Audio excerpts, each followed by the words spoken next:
They said we couldn't. They swore we wouldn't. But every doubt became fuel. And now, we have one purpose: to silence all the critics. They'll never understand the pain we've gone through or the sacrifices we make.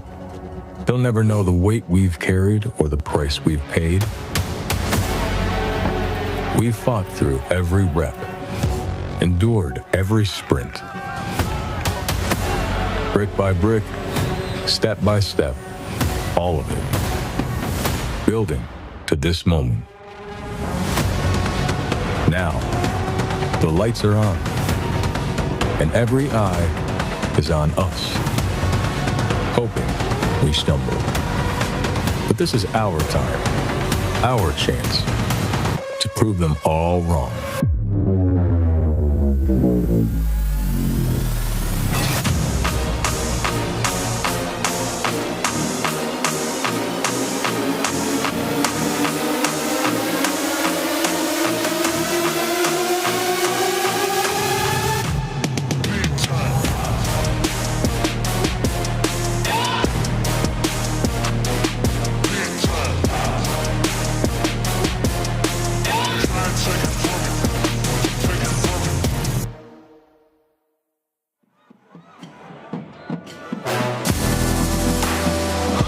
Last week, the Calvin football program took another significant step in its rapid acceleration toward prominence.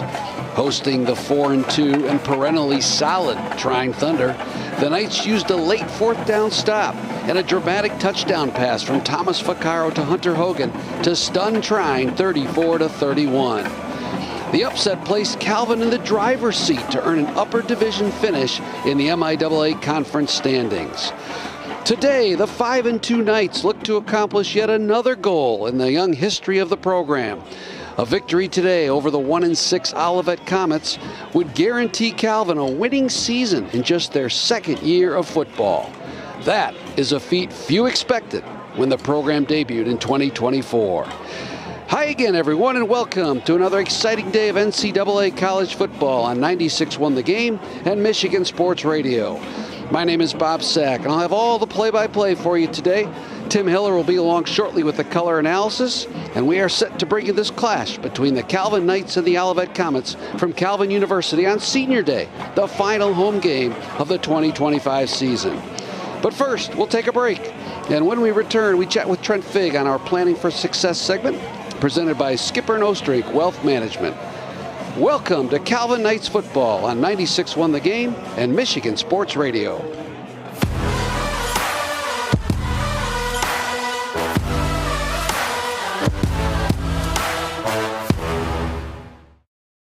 The mission statement of our program is building champions for life. And I truly mean that when I say that. To me, there's two types of programs. There's transactional and there's transformational. And we are building a transformational football program here because we want our young men to leave prepared for the rest of their lives. And so when we talk about being champions, we talk about four different areas: in the classroom, in the community, on the field, and then champions of our faith. And all four pieces are so important to what we're doing. The coach just puts you in the game. Everything is on the line.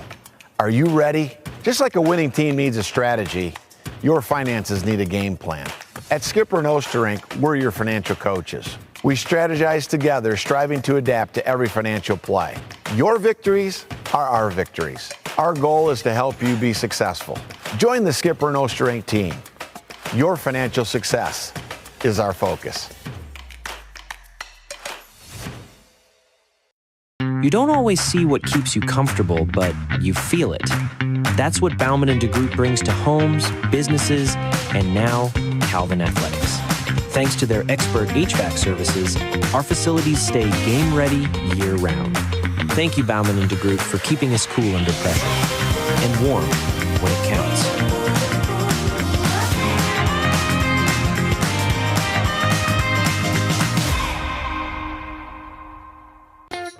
At Calvin, our faith in God and pursuit of excellence drives us. Our new soccer stadium reflects that commitment. offering a premier space for our student athletes to compete on and off the field. Whether you're an athlete, a summer camper, or a spectator, join our community of Knights at Calvin University.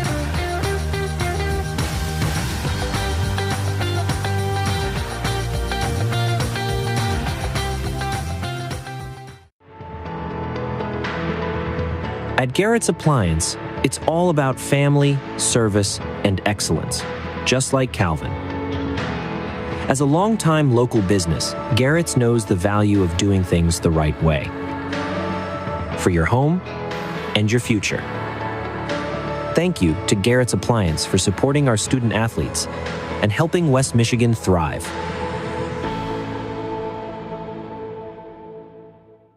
Where will the next revolutionary idea come from? That next breakthrough in scientific research? At Calvin University, you can dream bigger, think deeper, aim higher. Our world-class faculty push students to keep asking hard questions and never settle for the status quo. Become part of a university that challenges students to go beyond as Christ's agents of renewal in the world. Calvin University, go beyond. At Calvin University, innovation powers everything we do, from the classroom to the field. It's how we learn, how we lead, and how we grow together. That's why we're proud to partner with Applied Innovation, a regional company providing practical advice and cutting-edge technology, automation and imaging to drive business forward.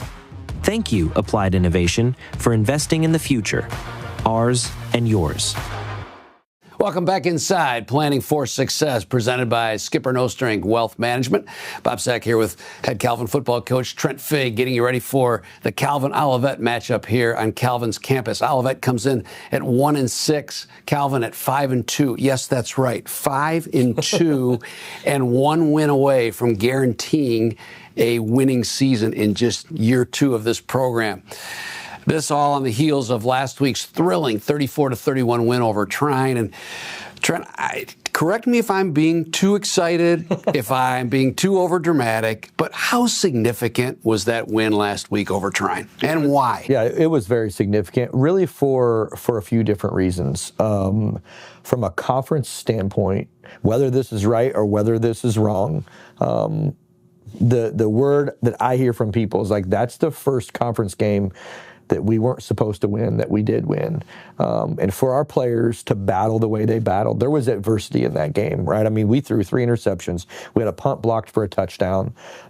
Just the resolve and the grit that our players played with was a very different team on the sideline on Saturday. That game was another step. It also got us to our 5th win, which I think is a really big deal for our guys to get to that point. But to do that at home, and really the biggest reason why is what happened the 2 games before, right? The 2 games before, we didn't play our best football. We played 2 really good football teams and got beat up. We did. And our guys, man, they took the bull by the horns last week and just really took it upon themselves to make it happen. So much to unpack in this 34-31 win over Trine last week. Let's start with the start of the game. Yeah. You talked about the tough starts the 2 previous weeks at Alma and against Adrian, where things just went off the rails real quick. Yeah.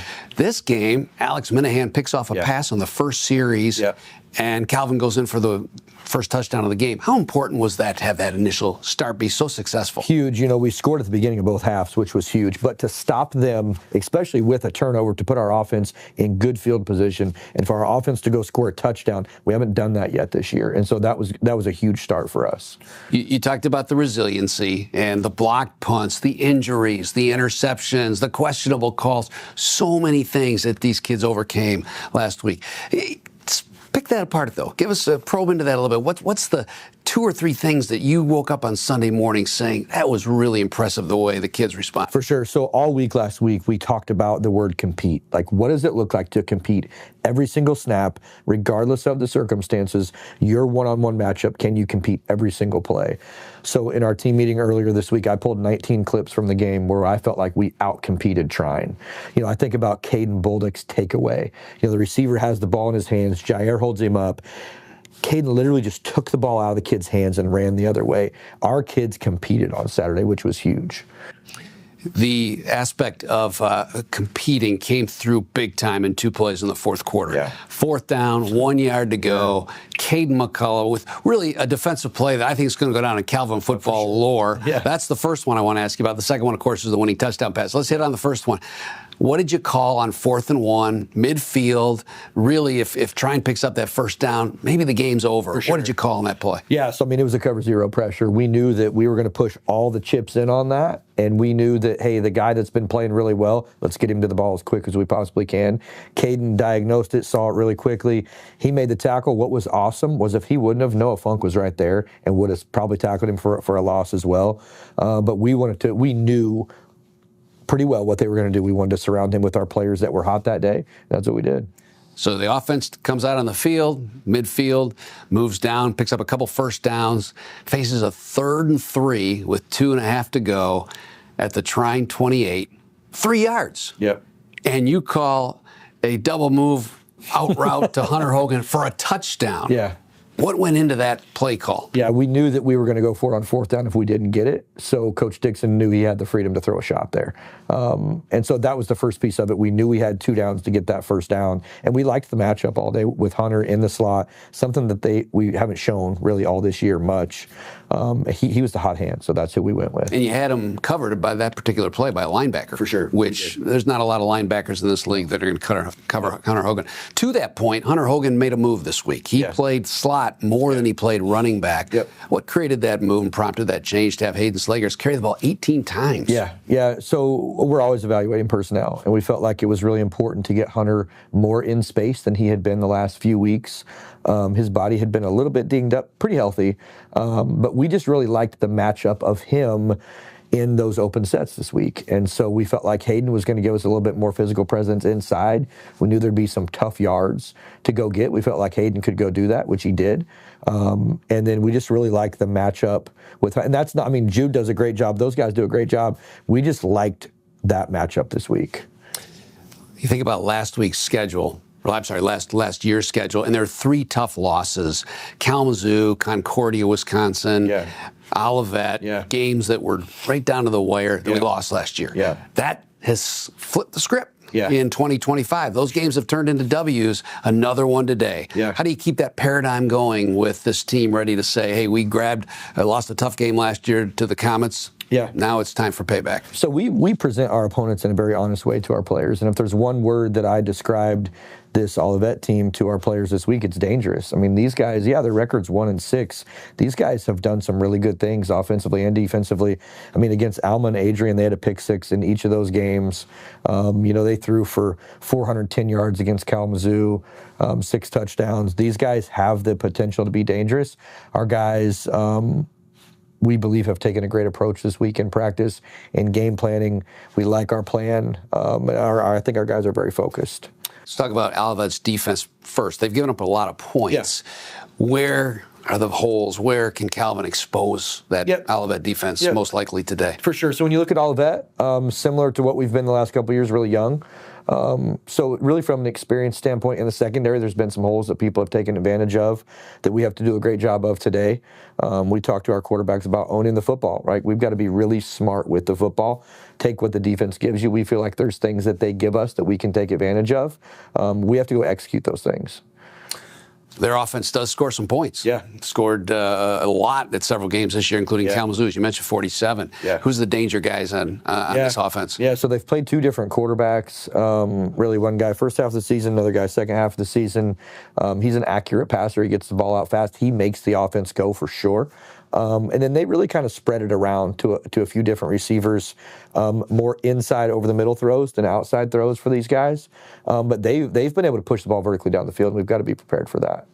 5-2 for Calvin coming in. This would mean a winning season. How much would that win mean to you and this program today? We have 8 goals listed as a program that we want to accomplish here, however long it takes. And this is the next goal. A winning football season is the next goal. It'd be huge. Like, this is a huge deal for our guys, but it's also huge because it's the next game, right? Our guys are ready to go. I'm really excited to see them compete. 1-0 for this week. Absolutely. That's it. All right. Go get number 6, number 1 for this week. Absolutely. That's the Skipper Nostering planning for success. When we come back, it's kickoff time from Calvin, the final home game of the day on Senior Day 2020. 2025. Calvin, Olivet coming up on the Calvin Sports Network.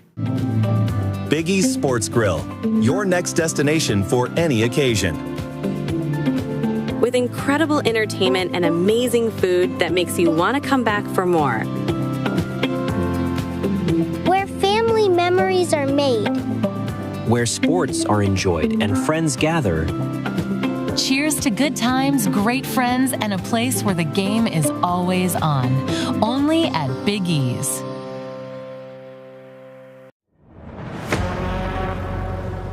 They said we couldn't.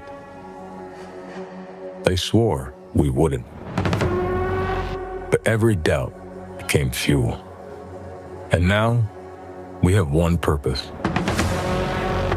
to silence all the critics. They'll never understand the pain we've gone through or the sacrifices we make. They'll never know the weight we've carried or the price we've paid. We've fought through every rep, endured every sprint. Brick by brick, step by step, all of it, building to this moment. Now, the lights are on, and every eye is on us, hoping we stumble. But this is our time, our chance to prove them all wrong.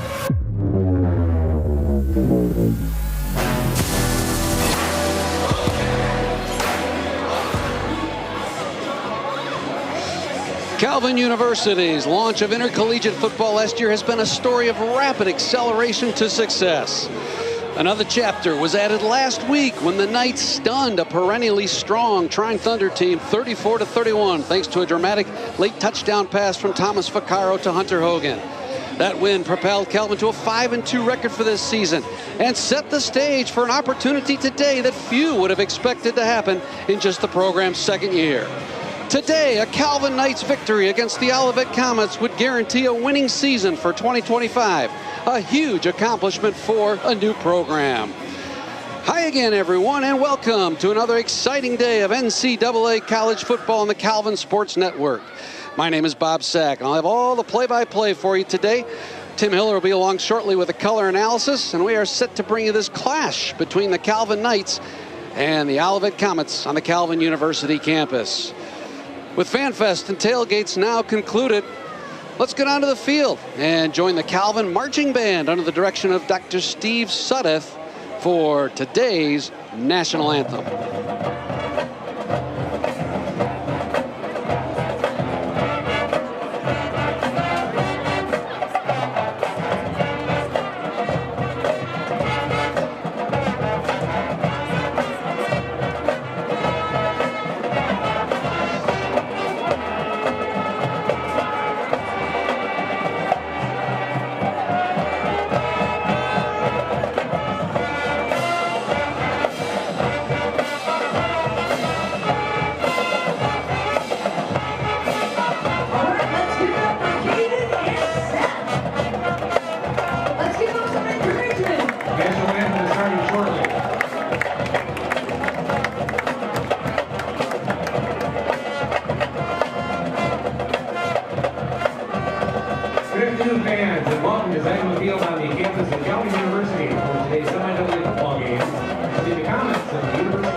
Dr. Stephen Suddeth.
get you ready for kickoff. Welcome to Calvin Knights football on WXSP TV.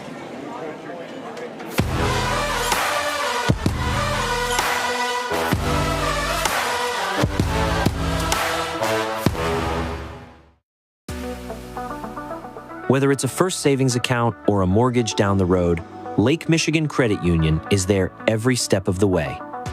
As a proud sponsor of Calvin Athletics, LMCU is investing in what matters: student success, strong communities, and a bright future for all. Thank you, LMCU, for helping our student athletes and our neighbors dream big and bank smart. The best part of grad school would be the connections that you make, not only with your cohort, but with the professors as well. I felt very supported, and I don't feel alone in the program. I just really feel like each individual in the program gets a relationship with the professors in a different way that's meaningful to them and is more geared to them. I'm a grad student at Calvin University. Yay! Okay.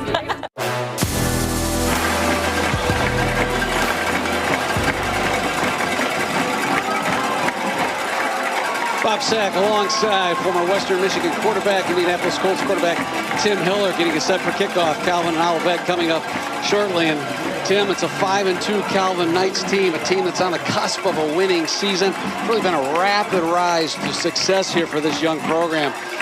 What surprised you about this?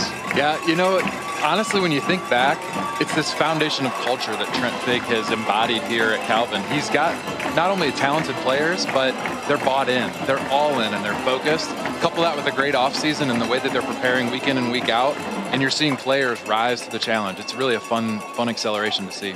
Some big wins this year for Calvin on the way to that 5-2 record. A win over Concordia, Wisconsin, a team that's 7-1 and on their way to winning their conference in Wisconsin.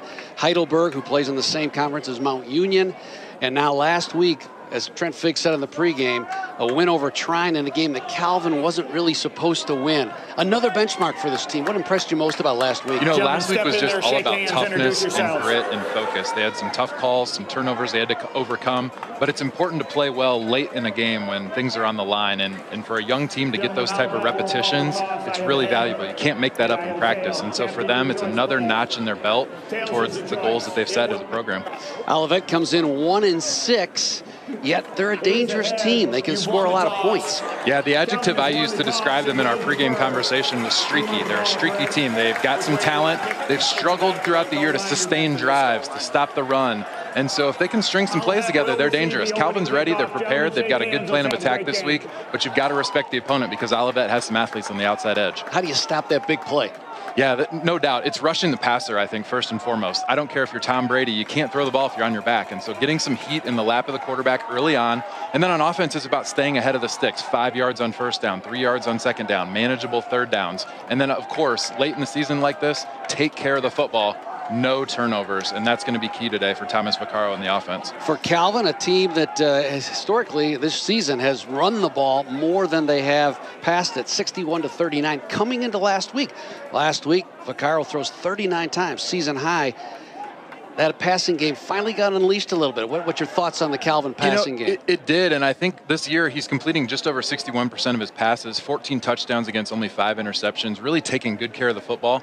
Here's the thing as a coach, though. You do what it takes to win, and last week's game warranted a heavy passing attack to get the win, and they did just that, and they were able to deliver, which I think is exciting. And so if you look at this week, being able to throw or run the ball, if they can use the run to establish the pass, should set them up well for a good game plan. Big change last week had Hunter Hogan, the star all-purpose player, more in the slot position than at running back. Yeah, he can be successful anywhere. You know, Hunter is so versatile. He's got this swagger about him. He's very confident.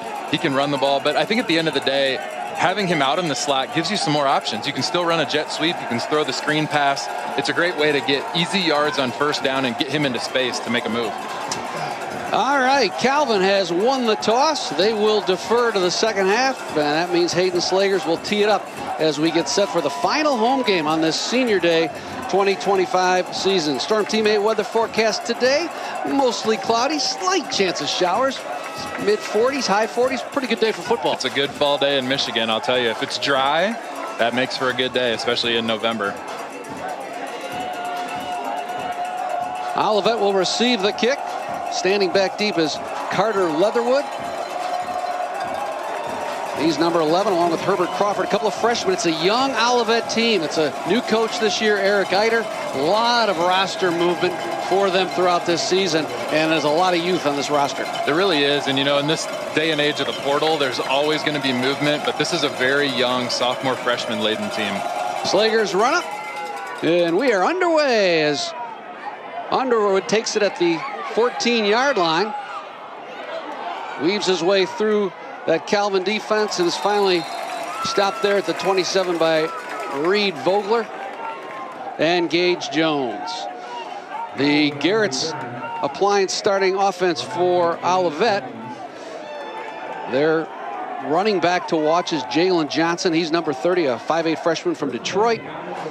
Wide receivers Carter Leatherwood, freshman from Pontiac. Rashawn Mercier, a junior from Detroit Martin Luther King. The best receiver, at least statistically, is Wade Brashears. He is a freshman from Florida. And the quarterback is Charlie Grant, who has been the signal caller most of late here for Olivet. On 1st and 10, they'll throw it. Grant guns it left sideline complete to Caleb Rudd, a sophomore from Spring Arbor.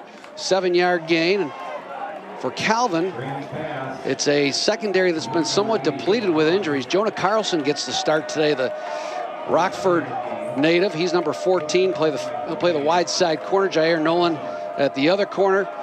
Garrett's applying starting safeties are Reed Vogler and Caleb Kolanowski. Of course, the strength of this team, the linebacking core, Caleb McCullough, the reigning MIAA Defensive Player of the Week, along with Carson Schneerstein and Caden Bulldog. We'll get to that front three momentarily. On 2nd down and 3 from the 35, Jalen Johnson has a first down, running to his left off tackle over the 41. Dropped there by Caden Bolduck. Good to see Bolduck back in the lineup. Last week he missed the Adrian game along with CJ Sheets, who is on that front line with Marcus Zimmerich and Marcus Bruker. Bruker gets the start today. You see a little bit of the burst here from Jalen Johnson. He's got over 4 yards of carry, only 3 touchdowns on the year, but he's shifty. He looks good on film, and a nice run off the left side here. From their own 41, 1st and 10 for the Comets. Julian Toscano, H-back tight end to the right. Grant to throw. Again, quick pass along the left sideline, complete to Mercier. Pushed out of bounds by Nolan. Picked up 9 yards to midfield. It'll be 2nd down and 1. Today's injury report brought to you by Quaystra Chiropractic. Lists Jackson Cook, Sam Gallo, Kai Hanog, Paul Hubbard, and Brady Jacobs, along with Leighton Kolk and Trevor Martins, all who will not play due to an injury. That's today's Calvin Injury Report, brought to you by Quaystra Chiropractic, with 2 locations in Wyoming and Grand Rapids, dedicated to helping you achieve through natural, safe, and effective chiropractic care. 2nd and 1 from midfield for the Comets. Quick pitch to Johnson. He's got daylight around the left side, has a first down into Knights territory at the 41. Dragged down by Bolduck and Kolanowski, and that's another first down for Olivet. They're on the move. And Bob, what you see in the early going a lot of times is a coach will script the first 15 to 25 plays, and so you can kind of see what Eric Eider is committed to here, and that's establishing the quick passing game. He's using the pass to establish the run, lots of hitches, lots of catch and throw type of balls, and clearly a good rhythm for his quarterback, Charlie Grant. Charlie Grant comes into this game 72 of 124 for 770 yards, and a lot of it with the quick passes. That's what Trent Fake talked about, his quick release. Jalen Johnson running to his right on 1st and 10, drags Schneerstein down to the 35, 6 more for Olivet. Eric Eider's got to be pleased with this opening drive. He really does. What I was impressed with on this last play was the double team on the right side. The right guard, 69, Braden Craig, you see here, takes a great right step, kind of wraps around and pulls, and then gets right up on the linebacker, number 34, Caden McCullough. And Caden is a great player, one of the leading tacklers for the Knights, and just does a nice job getting out in space, moving the football. Really impressed with Olivet's run game. They're getting a good push on the front 5. 2nd and 4 from the Calvin 35. Pistol offset to the right for Charlie Grant. Gives it to Johnson right up the gut. This time, Calvin devours him at the line of scrimmage. Zimmerich was there causing problems first to meet him. Got some help from Schneerstein. Maybe got back to the line of scrimmage. First third down of the play of the game. 3rd and 3 from the 35. And now you see a little bit of tempo. Olivet quickly getting to the ball, trying to get the Knights before they can set the defense. 2 receivers out to the right for Grant. Johnson tries to get the Knights to jump. They do, but retreat in time. C.J. Sheets aggressive off that left edge. Generally a deliberate offense we'll see from Olivet. They want to go tempo here on this 3rd and short. Shotgun snap, Grant to throw, deep down the left sideline. He's got a man at the goal line, caught for a touchdown. That is Wade Brashears, who got behind Vogler and Kolanowski, and a 35-yard touchdown pass lofted beautifully by Charlie Grant into the hands of Wade Brashears. Yeah, this is a cover 0 pressure, and so you can see from the defense that 0 meaning 0 safeties. It's full-on blitz, 7 guys coming. It's man-to-man across the board. Brashears is their playmaker. He's a kid from Florida. He's a freshman. He's their leading statistical receiver and also has 5 touchdowns on the year. Just runs a nice route and makes a great ball. On to attempt the extra point and boot it through is Angel Potter. And quickly, Olivet is struck first. They lead at 7-0. We'll step aside. Calvin's offense debuts this afternoon when we come back on the Calvin Sports Network. Night Nation. Today's game is brought to you by Capital and Risk Management Services. Since 1987, they've partnered with our community to provide financial and risk solutions that keep your future secure. Whether you're planning ahead or protecting what matters most, they're here for you. Connect with Russ Clausing at 312-458-4523 to learn more. Capital and Risk Management Services. Strategic solutions. Pursuing a secure future.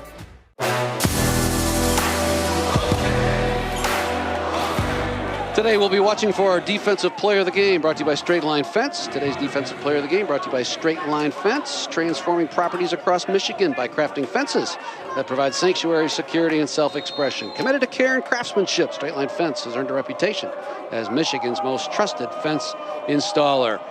Potter to kick off after that 35-yard touchdown pass. His kick goes out of bounds, and Calvin will have it 1st and 10 at the 35-yard line after that scoring drive, which was impressive. They moved 72 yards in just 4 minutes and 55 seconds. The 35-yard TD toss from Grant to Brashears, his 6th touchdown reception of the year for the Florida native. 35-yard line, 1st down.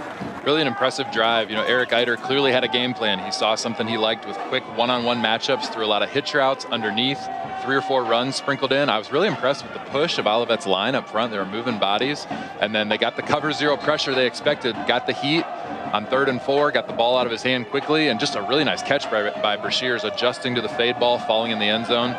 Quick start for the Comets. Garrett's Appliance starting lineup has Thomas Vaccaro, the transfer from Division I Sanford at quarterback. He's back to throw on his 1st down play. Dumps it over the middle to Carter Baalsma, just behind him a little bit. Tipped incomplete, almost picked off as Montreal Reed was there. Unfortunately for Calvin, dropped to the ground. A little bit of pressure in his lap early on. They ran a little bit of a stunt on the right side, had a little twist between 2 of the defensive linemen and couldn't quite follow through on that throw with a guy in his face. Hunter Hogan gets the start at running back. Jude Klunder, Luke Mishmerheisen, and Seth Anderson are the receivers. Hogan's got it on 2nd down. He'll get to the edge around the left side over the 45 and steps out of bounds at the 48-yard line. A 13-yard run for Hunter Hogan. He comes into this game with 735 yards rushing, averaging 5.5 yards a carry. And that time, Tim, some great blocking off the left side. Great blocking on the edge, tackled, scoop blocked, and came around and just sealed a nice edge outside for Hunter. 1st and 10 from the 48. It gives to Hogan again. Jitterbugs behind the line, going nowhere as he is trapped and dropped for no gain. Cole Groening first to meet him there. If I'm Trent Figg and Hunter gets stood up like that, I'm thinking in my mind, go down, don't take another big shot. You got to protect the body and have that longevity.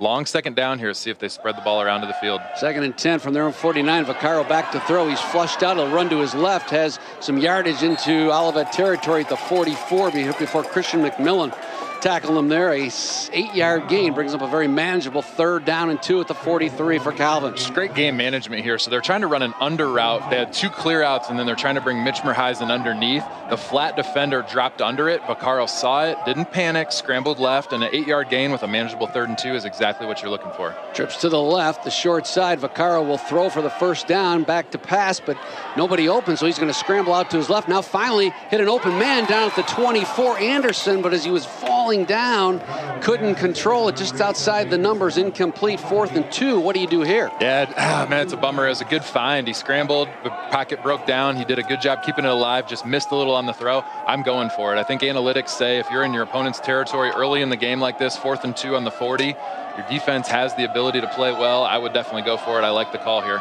Trent Figg told us before the game, Calvin's going to have to score some points today, so he looks to go. Here's a free play as Vaccaro with that hard count draws him offside. He'll loft it down the right sideline to Mishmerheisen, blanketed down there along the right sideline at the 20 by that cornerback. It was Stevan Wortham, but the flag should be for offside. And how many times have we seen that this year? Offside. Thomas Vaccaro with that hard count, getting a free play. And every time he does, Tim, he looks for number 18 who usually goes on a fly route. It's really well coached, right? He does a good job with voice inflection. He also kind of uses that clap occasionally when they go on the silent count. Does a good job with his body, looking like he's going to engage for the ball, and then gets him to jump off sides. And then the awareness to take the shot. Why not? You know you got the call. You got the neutral zone infraction.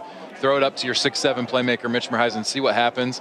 I might argue that was a pass interference call there. Pretty locked up at the ball at the point of attack. But nonetheless, 5 yards, first down, exactly what you want.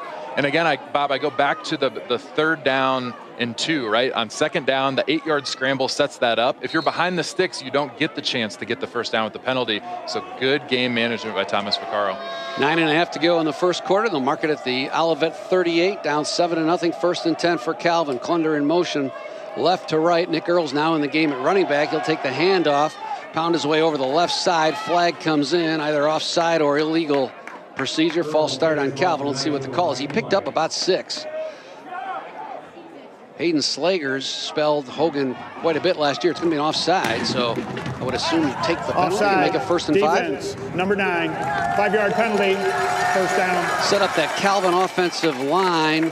Andrew Bergs at left tackle. He's 72. Braden Steinbacher at left guard. They've been stalwarts there all season long. Mike Liggett up over the ball at center. Jaden Fless, the freshman from Unity Christian in Hudsonville, gets the start. And Wyatt Young, the transfer from Saginaw Valley State, at the right tackle. That's the Garrett's Appliance starting offensive line for Calvin on 1st and 5 from the Olivet 33. Carter Bylsma H-back in motion to the right. Earls offset to the left of Vaccaro. He'll take the handoff and probe his way over right tackle for a first down across the 30 down to the 26. Good strong run by Nick Earl. Charles Anderson spilled him there, but good blocking off that right side from Fless and Young. Really nice patience here by Nick. This is a middle zone, so it's right off the guard's right hip. He's patient. He waits for that double team to move, and once there's movement, bam, he sticks his foot in the ground and explodes. Really a nice run. 1st and 10 from the Olivet 27. Earls has got it again. This time works the left side. He's able to get to the edge and lunge for 4 down to the 23. Dontrell Thomas, the fine defensive tackle, a sophomore out of Clinton Township, who's their leading defensive lineman in tackles with 34. There to make the stop. The Comets are playing, it's a 3-4 structure defense. So they only have 3 down linemen, and then one of their leading tacklers, Carlton Freeman, number 9, is a stand-up rush end, and so he shifts around to the strength or the weakness of the formation, and they're trying to get their safeties involved in the run game, just not working real well so far. 2nd and 7. Calvin overloads the right side with 3 receivers to the wide side. The car will give to Earls, who plunges off the left side down to the 21. Anderson again making the stop. 3rd down and 3 from the Olivet 21 for Calvin. You know, Trent's found something here in the run game. He really is being methodical on this drive. Not quite the tempo we normally see from Calvin, just pounding the rock a little bit. I like the game plan. Let's see if they take a shot here in the red zone. Out of the pistol now, Vaccaro with Earls behind him. Sends Klunder in motion, fakes to Earls, now rolls to his right, dumps it underneath to Bylsma. He's got it at the 20, outside the numbers, has a first down at the 14 before he's sandwiched by Draven Langston and Bakari Fields. Nice little route there by Carter Bylsma, but good to see the tight end get in the action a little bit. It's been a fairly quiet position this year. Absolutely, and in the structure of this defense, the safety has to cover that tight end. It's a tough assignment for them to do. Calvin goes up tempo on 1st and 10, gives it to Earls right up the gut. He's got another good gainer down to the 7. 8 yards for Nick Earls before Thomas retreated to make that tackle from the defensive spot. I like the fluctuation in tempo. Sometimes you're seeing a quick hurry up when they change the sticks and get the first down. Other times just being methodical, running the football. It's really changing up the pace for the Olivet defense. 2nd down and 4 from the 9-yard line of Olivet. Calvin in the red zone against the Comets. Two receivers out to the left. That's Anderson and Klunder. He's in the slot. Hurls the running back off the right hip of Vaccaro.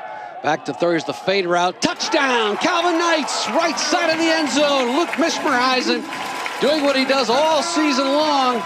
Over Aaron McCray, leapt up, high point of the ball, and Calvin's on the board with the 9-yard TD pass from Vaccaro to Mishmerheisen. You know, I've been wondering on this drive, when are they going to take a shot? This is a 4-press defense, so you got safeties in the box helping with the run. It's just essentially man-to-man on the outside. And boy, McCray, he's a good player. He had a pick 6 last week, but he gives up about, over a foot to Luke Mishmerheisen. 11 inches on the roster. Wow. So, I mean, just a matchup that can't hold up all game long, and they took advantage on the fade ball. Great throw by Vaccaro. Logan Knapp on to attempt the extra point. Comets jump, so Tim, the ball is kicked through the uprights. Do you decline it, or you go for 2 here, or? Yeah, I'll be take the point. interested to see how aggressive. I'd probably just take the points in the early going here, but we'll see what Trent does. Offside. And defense, number 7. What he's going to do. So, 6:37 to go. Calvin's knotted this up, 7-7. We'll step aside. Olivet back to work on offense when we come back on WXSP TV, and 96 won the game. At Garrett's Appliance, it's all about family, service, and excellence, just like Calvin. As a longtime local business, Garrett's knows the value of doing things the right way. For your home and your future. Thank you to Garrett's Appliance for supporting our student athletes and helping West Michigan thrive.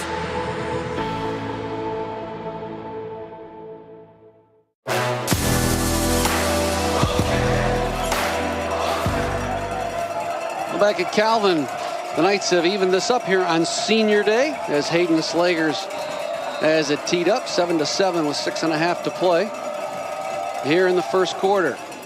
Line drive kick grabbed at the 11-yard line by Leatherwood, right up the middle to the 34. He goes before he's dumped by Reed Vogler.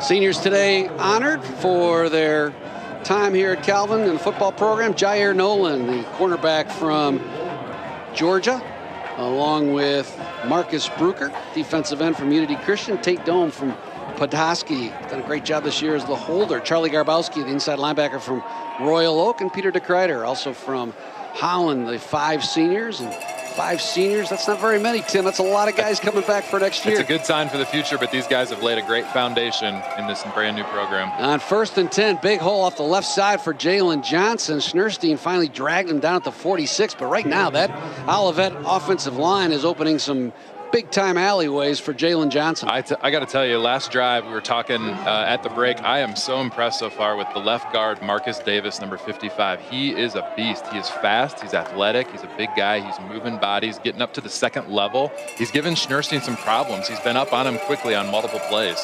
1st and 10 from their own 46. Grant out of the shotgun, takes the snap, gives it again to Johnson, this time off the right side. Still is able to power his way for 4. And Bob, this is what you call a power play. So you see that we just talked about him right on cue. Marcus Davis pulls and wraps around a guard center double team to the backside, trying to scoop for that front backer. Wasn't a super successful play, but you see his athleticism. He just moves very well for that left guard position.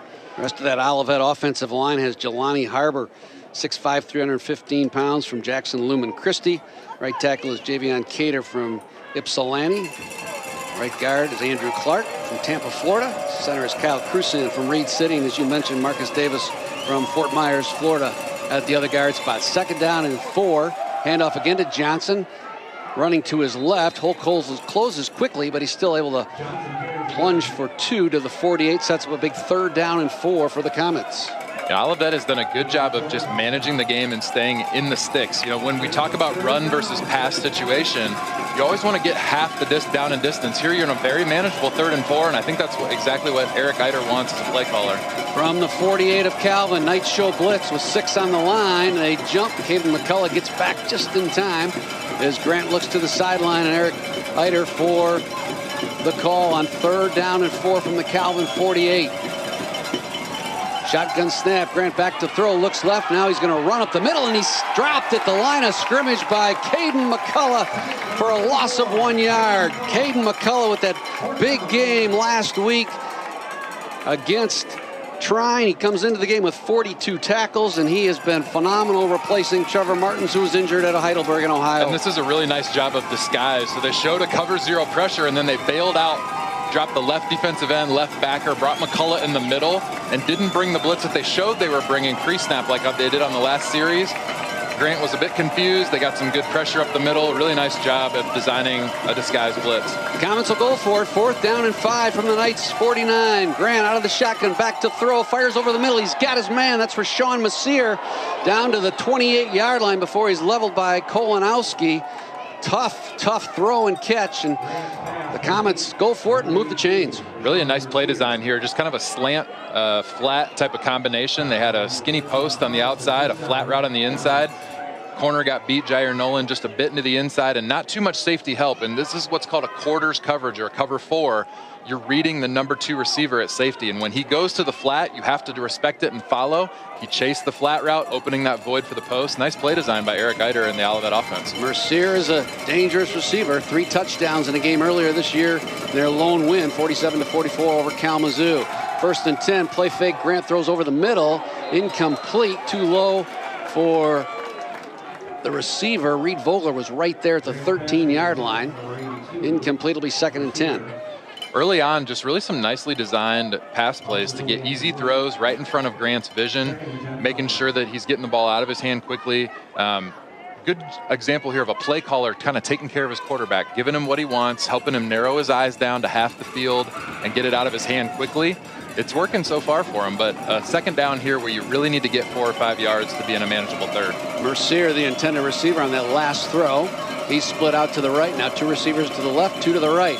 Grant takes the shotgun snap, back to throw. Here comes the rush, so he throws it underneath to Brashears on that drag route, and he got out of the grasp of Gage Jones at the 23 and was able to move forward to the 21. So another 3rd down and 3 for Olivet. The Knights have a very aggressive linebacking core, which usually serves them well, but one of the cons of it is when you try to get hands on a receiver running vertical, you turn your back to the quarterback. Here we saw the outside backer turn his back to the quarterback, the drag route comes underneath, and there's no one to account for him. Just a nice 7 or 8 yard play and a manageable 3rd down, which is exactly what Olivet's looking for. Good to see Gage Jones back in the lineup. He was ejected last week on that targeting call, but it was reversed by the MIAA on Monday, so he did not have to miss the first half. 3rd and 3, here's a quick pass to the left side, an underhand pass to Jalen Johnson. He gets to the edge and is very near the 1st down at the 18-yard line. I think it's going to be 4th and about a foot. Yeah, right there was Reed Vogler to make the stop. Yeah, we're talking 12 inches or less here, right at the line. This is another cover 0 pressure. Calvin likes to get really aggressive on 3rd down, especially in the red zone. That pitch almost got tipped, Bob. It was real close. What they're doing is sliding the running back over just to the left a hair, kind of cheating him out there. It's almost like a bubble screen, just a quick toss, getting on the edge quickly. Big down here, big play. And a safe play, Tim, because it's technically a pass. It is, Ball's that's right. pitched forward. 4th down and a foot for Olivet at the Calvin 19. Power formation to the right. That's where Johnson goes as he takes the handoff. He has a 1st down. Kolanowski met him. It's going to be close, really close. Depends on where they spot him. I think he had just enough. He had to get to about the 17 and a half, and I think they'll mark it at the 17. With 2 minutes, 1:30 to go here in this deadlock 1st quarter. No, they give it. They give the spot, and Eric Eider can't believe it. I thought he had the 1st down, but the spot is back towards the 18, and Calvin holds. I can't believe they didn't even measure it. At least bring the sticks out. Wow, that's called home field advantage, I guess. Man, what a stop for the Knights. That's a big play.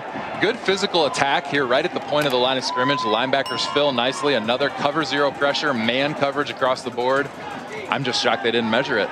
Calvin had a big defensive stop last week against Trine, and that spurred that offensive effort here on the ensuing drive. They'll get a chance 1st and 10 from their own 18. Vaccaro, play fake, looks right, throws to Mishmerheisen down the right sideline. That high lob again. He's got him at the 40, over the top of McCray. 1st down out to the 45. That's a 27-yard pitch and catch from Thomas Vaccaro to Luke Mishmerheisen. And you're going to see tempo here quickly running up to the line. This defense is called 4 press. It's quarters, but it's man on the outside. And, man, I just don't know if you can do that much longer against Luke Mishmerheisen. You give up a lot of height. 39 catches on the season for Mishmerheisen. Hayden Slager's now in the game at running back. He'll take the handoff from Vaccaro, try to slip to his left. They hem him in right there at the line of scrimmage. No gain, 2nd and 10. Dontrell Thomas there for the tackle. Bob, just quickly unpacking this defense a little more. This is what Mark D'Antonio used to run at Michigan State in the years when he had his heyday there. It's a man-to-man physical coverage. If you have 2 skill players on your side, you play cover 2. But if there's a tight end, it's essentially man-to-man. Trent's looking to take advantage of that, it appears. Hogan in motion now. He fakes the handoff on the jet sweep. Does Vaccaro to Hogan, and then Dontrell Thomas wraps him up behind the line, no gain, and they diagnosed that one beautifully. Couldn't block Dontrell Thomas. That was the problem. No, and he was the read key. This was a zone read, if you will. So an outside run to Hogan. Quarterback has the option to pull or keep. We always said when I played quarterback, when in doubt, give the ball. Probably should have given that one away instead of kept it. 3rd and 11 for Calvin at their own 44. 18 seconds to go in this tied first quarter. Vaccaro back to pass, throws complete to Clunder. Oh, he dropped it. He had it to 45 beyond the sticks and could not hang on. In front of Christian McMillan, 4th down, and the Knights will have to punt it away. Tough break there. It is a nice design there. They actually, I think that was Hogan, not Clunder, but they got Hogan in the slot. He was on a safety, and they ran him right to the sticks. Just couldn't quite convert, but man, that was a good-looking matchup. Just got to complete the ball and make the catch. Drake Irwin will retreat to his 30 to kick it deep. It's a nice answer by Olivet. You know, give it up on downs, and they answered back. Really a good battle here in the early going. Christian McMillan, who provided the aforementioned footsteps, back to receive this kick, and Irwin booms it, hits at the 8-yard line. Knights trying to get there to down it. It is loose at the 2, and do they? Nope, touchback. Just scooted in, and that's the way the first quarter will end. 7-7, Calvin and Olivet in a good one. When we come back, Olivet on offense on the Calvin Sports Network. You don't always see what keeps you comfortable, but you feel it. That's what Bauman and DeGroot brings to homes, businesses, and now Calvin Athletics. Thanks to their expert HVAC services, our facilities stay game ready year-round.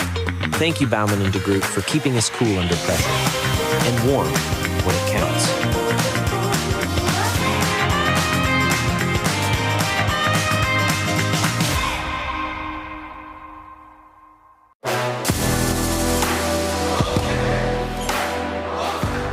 Fans, today's featured Calvin football student-athlete planning for success is sophomore Hayden Slagers.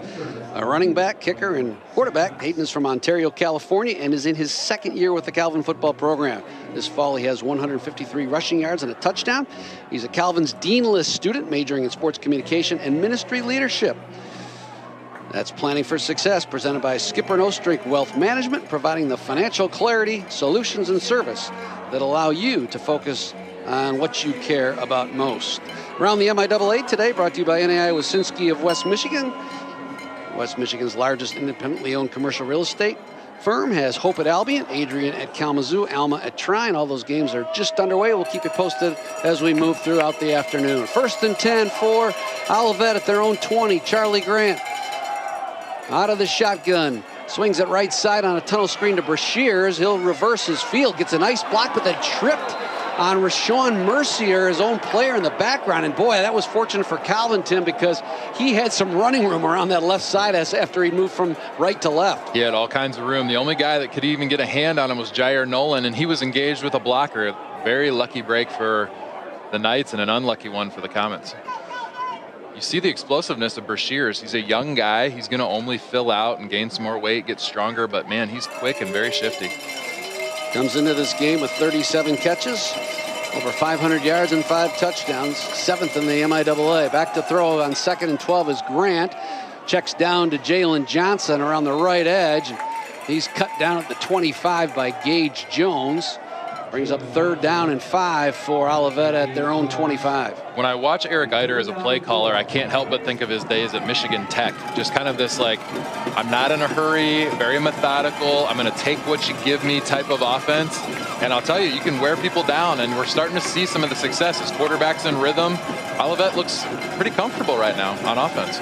Knights show blitz here on 3rd down and 5 from the Olivet 26. Grant barking out the signals with 3 receivers sent to his left. Out of the shotgun, takes the snap, back to throw, arcs it way down the left sideline. It's caught at the 42 of Calvin on a leaping grab. Beautiful catch down there by Noah Bates, the sophomore from Rochester Hills, Avondale. Great catch and a beautiful throw by Grant. It really was. Gage Jones. Yet again, man coverage. I love the aggression of Calvin here coming after the passer, but if you're going to come, you got to get home. You got to make the sack. And unfortunately, they didn't get all the way there. And when you got a good quarterback who's feeling comfortable and confident, he's going to take shots against man coverage. And just a nice ball and a great catch by 81 Bates. Went up and got it. Rudd and Brashears go out to the right, the wide side. Toscano's the H-back tight end in motion. He's slot to the right on 1st and 10 from the Calvin 40. Grant back to throw again. He'll check down to Jalen Johnson. He is rocked back at the 43 by Caden McCullough, who read that one like a book and drilled the running back for a loss of 3 yards. Really a nice play, but here's the thing. Grant missed a touchdown pass. He had his tight end, 89, Toscano, wide open up the seam. They ran a little cross, so the receiver went inside, and then Toscano wrapped around off of him, and he was open up the seam, but the pressure was in his face. This is what blitzing does for you. If you can get in the face of the quarterback, get him to check down sooner because he's uncomfortable, you miss open guys down the field. So I like the design from Calvin. Olivet missed a big opportunity there, though. Grant already 8 for 9 today, just 1 incompletion for 119 yards. 2nd down and 13 at the Calvin 43. He's back to pass again. Here comes the blitz. Rocked as he throws, but he's got his man on an in route complete to that same receiver again. Noah Bates in front of the corner at the 27 of Calvin. That was Kolanowski, the safety, coming over to make the tackle. Beautiful throw by Charlie Really Grant. was a good throw. He stood in there. You know, the great ones can stand in and take a shot and keep their eyes down the field, and he did just that. He held firm. He didn't throw it off his back foot. He took a shot right to the chest and delivered an accurate ball. Calvin structure their defense. It's a 3-down defense, which means you're always going to probably blitz somebody to create a traditional 4-down rush. And as you can see, Olivet is trying to throw the ball where that pressure is coming from and replace it. And they're doing it with a lot of success. Grant, the native of Charlotte, played in this Calvin game last year, only threw 14 times for 96 yards. Shotgun snap. He has trouble collecting it, fumbles it, and then picks it up and escapes back to the line of scrimmage before C.J. Sheets made sure he went no further. 2nd down and 10 off that play. You know, I mentioned Caden McCullough on that last read on that screen pass, as you see watching on TV, the fumbled snap by Grant. McCullough credits Schnurstein and Trevor Martins, the injured linebacker, for helping him learn the game so well. McCullough played 1 game last year, Tim, for Calvin, and he has been called upon to replace Martin, and has done it so well here in this season. He really has. He's a student of the game, and he talked about his film study and how he prepares, and you can see there's really a tight-knit bond in that linebacking core for the Knights. 2nd and 10. Here comes the blitz again, so they find Bates over the middle in front of Kolanowski at the 16, but he couldn't control it. He heard footsteps from the big safety from Goodrich. Kolanowski with 50 tackles and 6 breakups coming into this game, picks up his 7th there and forces 3rd and 10 at the Calvin 27. Again, trying to exploit pressure. The Knights are just unashamedly aggressive. And here they are again, showing cover 0. It'll be interesting to see, do they bluff out? Do they stay with it and bring 7 guys? It's a chess match for sure. Single coverage with Nolan on the near side, the left side. Wide side, 3 receivers for Charlie Grant. Johnson, his running back. Back to pass. Here comes the blitz. He's got to deliver it and throws it incomplete, intended for Brashears, well behind it, but it was the blitz again that forced that hurried throw. It's 4th down and 10, and probably a 4th down go for it here for Eric Eider, because the field goal unit really has not been productive this year. Just 1 of 2 from Angel Potter. Unless you've got just a all-out money kicker, you're kind of right on the cusp of their range at this level. And so I think a wise decision here, go for it. Worst thing that can happen is you turn it over and you've still flipped the field. The ball's on the 27-yard line going in. Probably a wise call here. Calvin's got pressure dialed up again. We'll see if they bluff out of it. 10:30 to go. Big 4th down play from the 27. Grant out of the shotgun, rolls right, delivers right sideline. He's got Brashears at the 13. Pushed out of bounds by Jonah Carlson. Good poise by Charlie Grant, completes the pass. I'll tell you, I am so impressed. He had a guy falling at his feet, and he had another pressure coming right in front. 34, Caden McCullough right in his grill, stood in there, delivered a ball over a defender. I mean, just impressive, the poise, honestly, standing in there really well. And Calvin, on one hand, I absolutely love the aggressive mindset, just coming after you. But on the other hand, you got to get home a little bit more, and they just haven't quite done that, and they've been forced to pay by the Comet offense. Grant, not a big guy, just 6 foot, 205 pounds, but been able to see the throwing lanes effectively here. 1st and 10, they'll mark it at the 11, actually 1st and goal. Ball right at the 10-yard line for Olivet. In motion, Toscano, and a flag, and either delay of game or false start. I think it's a delay of game. Quarterback trying to argue that maybe the play clock wasn't reset at the change of the sticks, but Delay I think it was a delay. Offense, 5-yard penalty, first down. Brashears with that big 4th down catch, now with 4 grabs for 56 yards and the 1 touchdown for Olivet. You know, when you look at him just kind of walking around in the huddle, you admittedly aren't super impressed. He's not super big. He's not super tall. He doesn't have a big stature, but man, Brashears is fast. He's shifty in open space. He's sure-handed, and he always makes the first tackler miss. I'm really impressed with the Olivet offense. Brashears and Bates split out to the left. Scano with the H-back position, left slot, back to throw on 1st and 15 is Bates. He'll go to the end zone and airmails it out of bounds underneath the goalpost, incomplete, intent from Messier. Jonah Carlson getting the start today for the injured Alex Minahan, along with Kolanowski there on the coverage. Tried to run a little bit of a high-low route, so they ran a hitch on the inside with a post behind it, trying to get over the top of the safety. He ended up having 81 Bates wide open on that underneath hitch, but he felt, hey, confident, I'm going to take a shot on 1st down rather than checking it down and incomplete. Nice job by the Knights defense staying over the top. 2nd and goal from the 15 for Olivet.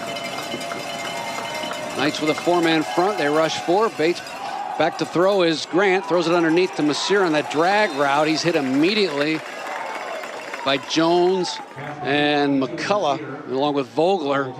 No gain, maybe a yard. So another 3rd and long here on a constricted field.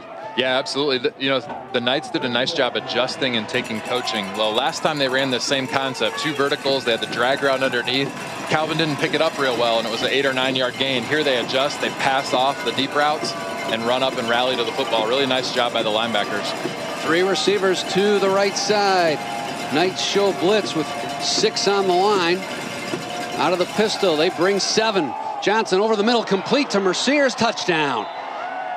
Beautiful play by Charlie Grant to find Rashawn Merciers and man coverage, and he had inside leverage, and Grant delivered it right on the money. Yeah, it's feast or famine when you bring the house. If you get there, it's awesome. If you don't, it's really dangerous. And right here, just not quite getting home, and a great ball. He wins on the release. He beats Jair Nolan, the senior, on the inside.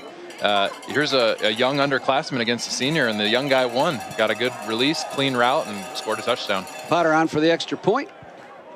Punches it through, and with 8:49 to go in this fast-moving first half, it's Olivet 14, Calvin 7. During today's game, we are watching for the Visser Brothers teamwork of the game, a key play where Calvin has planned, managed, and executed correctly.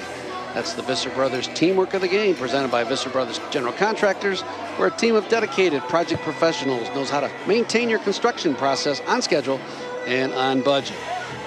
Also watching today for the Baumann & DeGroot player of the game, presented by Baumann & DeGroot, where only the best heating and cooling systems are recommended for you, with no upselling and no pushy sales tactics. 8:49 to go here in the first half, and Tim Hiller, Calvin's getting all they bargained for from the Comets today. Well, one of the things we talked about in the lead-up is the injuries in the secondary. We've got some inexperience back there. We've got 3 defensive backs out for the Knights, and unashamedly, the Knights have not let up on their pressure defense, but it's hurting them a bit in the back end because of that lack of depth and those younger guys in there. It'd be interesting to see if they make some adjustments.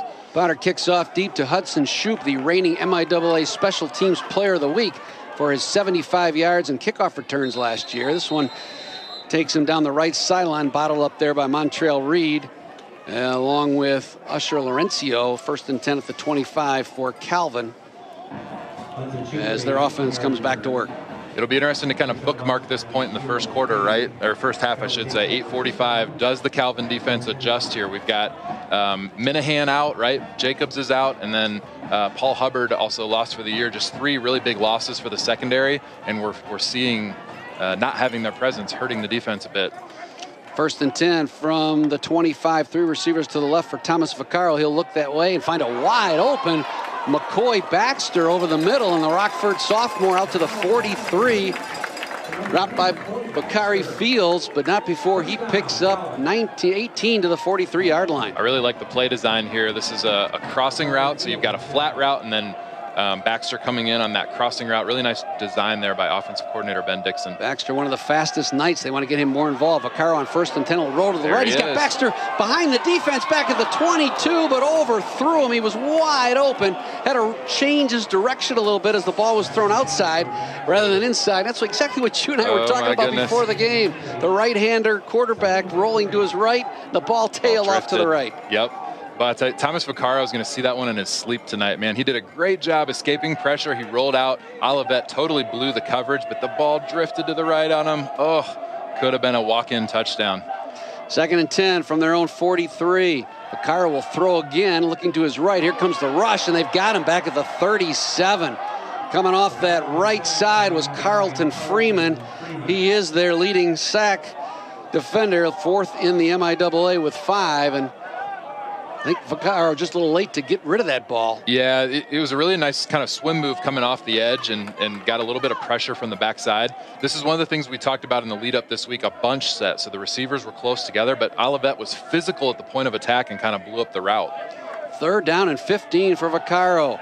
Out of the gun, back to pass over the middle to Hogan. He's got him at the 40 down the middle of the field. Inside the 20, still on his feet down to the 19. Bakari Fields saved a touchdown, but Hunter Hogan on an in route from that left slot position, and Vaccaro delivered it perfectly. So what they did here, and we just saw this, is routes that are closer together. So 2 receivers are kind of stacked. Hogan comes off the hip of the tight end, which gives him a free release. No one can get hands on him, and he splits the middle with 2 safeties. Really a nice play design. 1st and 10 from the 19. Nick Earls in at running back. He'll run to his right. Dropped immediately by Christopher Palman.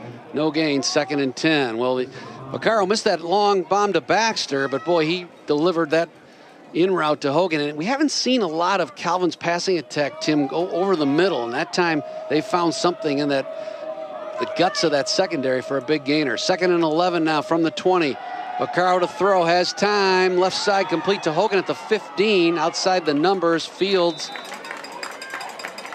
drops him there along with McCray. Gain of 6, 3rd down and 4. This is what makes Hunter Hogan such a special athlete, is his ability to be explosive with the football anywhere that you put him. He can be in the slot, he can be outside, he can be at the running back position. He's equally dangerous wherever you put him. Now he's in the middle of the trip set to the right. I love the versatility, and it gives you options as a play caller. Calvin trying to tie this game up, down by 7 with 6 to go. Vaccaro to throw. Now he looks to his left, got a lot of room. He's going to run to the pylon and get there. Touchdown. No, they said he's out inside the 1. I thought he lunged forward, but nonetheless, a really good scramble by Vaccaro. Calvin flooded the right side of the field, and that left the left side with a whole lot of green grass. Really nice awareness. It's man coverage from Olivet, and everything was a crossing pattern, a flood route to the right. He recognized it. The timing was off a bit, and there was no one to the left. He just had to escape the defensive end, number 9, Carlton Freeman. He did that well.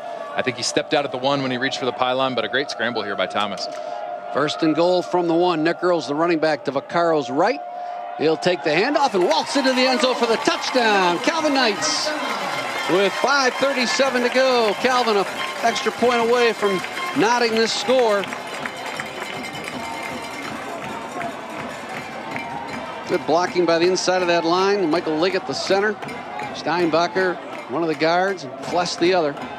Opening that hole for Nick Earls in his 4th touchdown of the season. Nick Earls is a nice change of pace back to Hunter Hogan. Just more downhill, level shoulders, square shoulders, a head of steam up the gut. He really does a nice job running the ball. Extra point drilled through by Logan Knapp, and with 5:37 to go, 14-14 is the score. Time now for This Month in Calvin Athletics History, presented by Applied Innovation. Today we highlight the 2010 Calvin women's volleyball team, which captured the NCAA Division III National Championship. Under the leadership of head coach Amber Warners, the 2010 Knights finished 32-4 overall and captured a share of the MIAA regular season with a 13-1 record in league play. Calvin then won 6 straight NCAA 3 tourney matches on the road, including a thrilling 4-set win over top-ranked Emory to claim the national title in St. Louis. That's This Month in Calvin Athletics History, presented by Applied Innovation, connecting Calvin alums for 35 years. Today's second quarter is brought to you by Skipper No Strength Wealth Management, partnering with you to help unlock your financial potential and build your legacy. Well, we bookmarked 8:45. Now we're 3 minutes later, a change of possession, and Calvin going back on defense.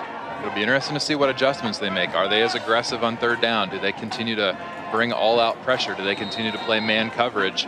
It'll be interesting to see how they adjust and course correct, as the secondary struggled a little bit so far.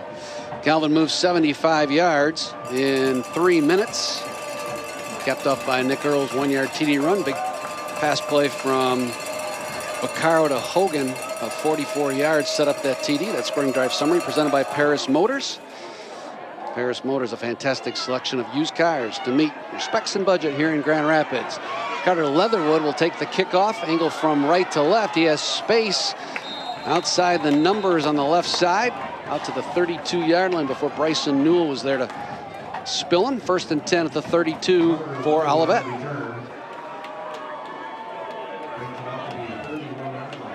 But between Leatherwood, Mercier, and Brashears, those are some dangerous perimeter players that Coach Eric Eider has in that offensive arsenal. None of them really impress you necessarily with their size, but when you look at their speed, their shiftiness in space, they don't really take a big hit. They're sure-handed. It's an impressive group of skill guys that Olivet possesses. Tied at 14, 5.5 to go here in the first half. Charlie Grant has been really good at quarterback for Olivet. Barks out the signals, gives to Jalen Johnson, tries to bounce it outside around left end. Gets to the edge before Reed Vogler chopped him down at the 33. Call it a gain of 2, 2nd down and 8. Matthew Zimrick did a great job here. He really bottled up on the inside, got upfield pressure, and disrupted the play. He didn't make the play himself, but he forced the bounce, and then just a nice job pursuing to the football across the board from the linebacking core. 10 carries, 43 yards for Johnson, the freshman from Detroit. 2nd and a long 7 for Charlie Grant inside of 5 minutes. Back to pass, Zimrick comes on the rush. Grant flushed out to his left, and he'll just wing it out of bounds along the left sideline, setting up another 3rd and long. And this is where, Tim, Olivet's been really good today. Yeah, this will be an interesting situation because formerly on this situation, we would say, hey, Calvin's going to bring the house. We know that that's been the tendency, but now Olivet's in their own end, right? The ball's on the 30-yard line coming out. Not nearly as aggressive as a position to be in if you're Calvin. It'll be interesting to see if they bring one, if they play coverage. Right now they're showing a bit of a cover 0, but they have one high safety. We'll see if they bail out of it or stick with the blitz. 3rd and 7 from their own 34.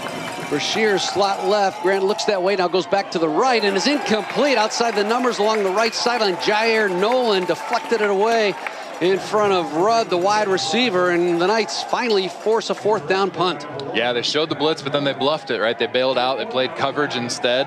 And I could see Eric Eider's frustration a little bit. He wanted Charlie Grant to work the backside. He worked to the right and threw the ball all the way to the field. That's a really long throw for even a strong-armed quarterback to throw it across the hashes. He had a good matchup with Brashears on the left side here to the boundary. Didn't quite take advantage of it. It's a great stop nonetheless for the Knights. With 4:40, you got to be thinking touchdown before the half. Jair Nolan with his 4th pass breakup of the season. Punt is a lazy end-over-end kick taken by Kolanowski at the 27, eludes one tackler, and then is dropped right at the 31-yard line. Lucas Rosso, good special teams coverage. Kolanowski been really sure-handed back at that punt return position. Time now for Know Your Knights, presented by Family Fare, with locations near you, including one in Coopersville, just straight south of Ravenna. The Ravenna Village, hometown of Wyatt Young. Wyatt's a 6'5", 280-pound sophomore offensive tackle. Played his high school football at Ravenna before last year playing at Saginaw Valley State.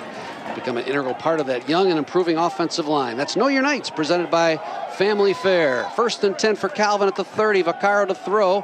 Guns at right side, low for Klunder. He does corral it in at the 34. And now that catch is going to be overruled. I thought it bounced to him. Yep, it did. 2nd down. So interesting look there. We haven't seen the Knights get into that yet, but 5 wide receivers. They put Hogan out in the slot and go 5 wide, no running backs in the game, with him out split to the right, and just an interesting look to get him in space. I like the way the matchup looked. See if they come back to it a bit later here by spreading out the Olivet defense. Single setback is Hogan. They'll give it to him around the right side. Can he get to the corner? He does. Good blocking out front. Tiptoes along the sideline before McMillan pushed him out of bounds at the 39. That's an 8-yard run for Hunter Hogan. Brings up 3rd down and 3. Look at the patience here. Just the long ride. He gets the outside stretch play, gets a great block on the outside from his tight end, number 10, Carter Bilesman. And then look at the patience. Good blocking downfield by Mitch Merheisen. He waits and waits, dashes right behind him, and picks up another 2 yards because of his patience. Just great skill there to see the open field and then wait on your blockers. Hogan set to Vaccaro's left on 3rd and 2. Bilesman with the H-back to the left. Hogan will run that way. Patiently picks his way, now bounces it out to the right side. He's free along the right sideline into Olivet territory down to the 25-yard line. Finally pushed out of bounds by Montrell Reed and Christian McMillan. But Hunter Hogan rips off a big run there of 36 yards, and that's a 1st down for Calvin. They're knocking on the door. Patience and vision, same thing. This is a zone run to the left. He gets in the hole and sees the crease is actually to the backside to the right. He waits and waits, and then once his guard gets up to the backside linebacker, he splits off his hip. Just really a great run, great patience, great vision by Hunter Hogan. 1st and 10, quick in route, complete to Klunder at the 17. That's a gain of 7 in front of a soft cushion corner or linebacker. Javon Peterson is their leading tackler. 2nd down and 3 at the 17-yard line. The Knights usually are very up-tempo in these situations, but you can see them kind of taking the foot off the gas, slowing down. They have all their timeouts. They still have 3 minutes left to go. You don't want to give the ball back to Olivet with too much clock. And Calvin will get the second half kickoff, so chance for 2 for 1 here for the Knights. On 2nd and 3, Vaccaro to throw, has time, throws over the middle, incomplete, looking for Klunder in the end zone. Ball really fell between he and McCoy Baxter. 3rd down and 3 from the 17 with 2:48 to go. We're tied at 14. When Vaccaro watches the film on Monday of that one, he's going to wish he had taken off. He had about 3 or 4 yards. He could have easily dove down, plus kept the clock running, Bob. That's so important right now. Instead, the incompletion stops the clock, and now it's 3rd and 3. Really would have loved to see him scramble, get 4 yards, get down, move the sticks, and keep the clock rolling. 3rd down and 3 for Calvin from the 17-yard line at Olivet. Hogan off the right hip of Vaccaro. Vaccaro will roll to the right. Still on his feet, being chased by Peterson. Now throws it to the pylon, incomplete, out of bounds. Really nobody to throw to. It'll be 4th down and 3 from the 17.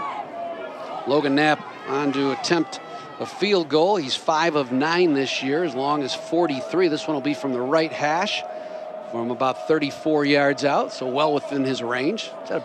Got a good leg, big leg. It's just a matter of accuracy. And actually, they'll move it to the left hash because the ball was last scrimmaged from the left hash. So Logan Knapp to give Calvin the lead, which would be their first of the game.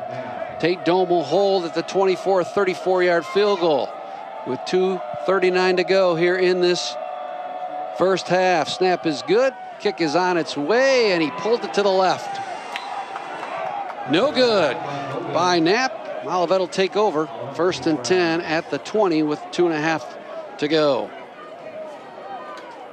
All season long before Calvin home games, early tailgaters have enjoyed FanFest, an interactive event with music, pregame talk from Coach Fig, games, marching band performances, food and beverages, and live video. Thanks to Pliables, Chick-fil-A, Spartan Stores, and Fast Signs for their season-long sponsorship of FanFest.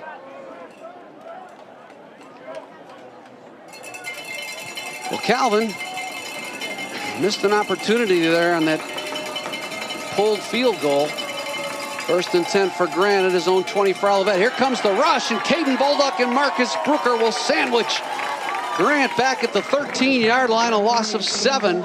And now Trent Fig, with all 3 timeouts, as you said, can start using them and take advantage of the 2-minute timeout here coming shortly. Absolutely. This is what you call a cross dog. So the 2 backers both blitz, and they cross each other almost like a letter X in the middle of the A gaps. And when you do that, it's really hard for the guard and center to pass that off. In this case, they didn't. He comes around cleanly and gets a free shot at the quarterback. This all is 3 the timeouts. 2-minute timeout. So Trent doesn't even need to spend one, and he essentially gets a 4th timeout here. We'll take a break. It's 2nd down and 17 when we come back. 2-minute timeout. Calvin, Olivet, all tied at 14 on the Calvin Sports Network, WXSP, 96.1 The Game, and Michigan Sports Radio. Big E's Sports Grill, your next destination for any occasion. With incredible entertainment and amazing food that makes you want to come back for more.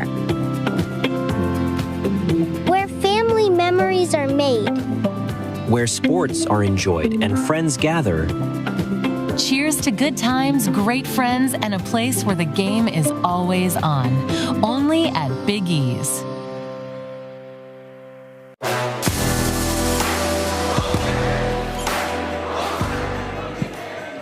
In today's game, we're looking for our Energizing the Knights player who gives Calvin a key lift in the ballgame today. It's brought to you by Playa Bowls, the New Jersey's original acai shop located at Knapp's Corner in Grand Rapids, serving healthy and delicious acai, pitaya, coconut bowls, and smoothies. Stay tuned for today's halftime stats and analysis from Tim Hiller, brought to you by Advantage Commercial Real Estate. Advantage Commercial Real Estate, your experienced commercial real estate advisors in West Michigan. 2nd and 17 for Charlie Grant. Back to throw. Here comes the rush. He throws over the middle. It's picked off. Picked off at the 27-yard line. Carson Schneerstein with yet another interception. And he made a great play from his linebacker spot, retreating. Picks up his 3rd interception of the season. Yeah, I've been there as a quarterback. You're feeling a bit of that pressure. It's 2nd and 17. You want to push the ball down the field, but you just don't need to force it like this. Unfortunately, he tries to jam it into that window and cover 2. He had his running back wide open on a check down. You just got to take what they give you. And unfortunately for the Comets, Grant forces it downfield. This is a costly turnover inside your own 30. And for the Knights, you almost want to say, man, what if you had 7 points before, or at least 3? Now you could open it up to 14. But nonetheless, they can still score before the half. Get it back to start the 3rd quarter, but momentum is on their side. This is a big drive. 3 timeouts left for Calvin. On 1st and 10 from the 27, Vaccaro to throw. Right side complete to Mishmerheisen at the 23. Knocked down immediately by Christian McMillan. Short gain of just 4, so 2nd down and 6. And again, no need to rush. No need. You got 3 timeouts, 140. We know the Knights can score quickly. Take your time here. You don't want to leave any time on the clock if possible. Bilesma now a tight end lined up to the right as opposed to an H-back. 3 receivers out to the left side, the wide side. Vaccaro out of the shotgun, back to throw. He's going to step up in the pocket and take off inside the 15, down to the 10, across the 7-yard line, and falls at the 6 for a big gainer. 17 yards from Thomas Vaccaro on the scramble. It's 1st and goal for Calvin at the 6. The process of growth and maturation as a QB. Last drive, you missed that opportunity. This time you take it. I love it. He learned from his mistake. Did a great job running up the gut. Still have a minute 10 and in great shape here. Vaccaro back to throw on 1st and goal. The Mishmerheisen at the goal line.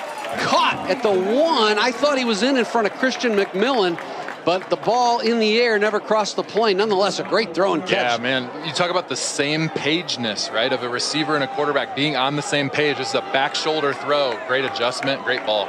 Vaccaro on the tush push. He is in for the touchdown. Calvin Knights, Thomas Vaccaro with a quarterback sneak, and with 44 seconds to go, Calvin has jumped on top 20-14 thanks to the Carson Schneerstein interception.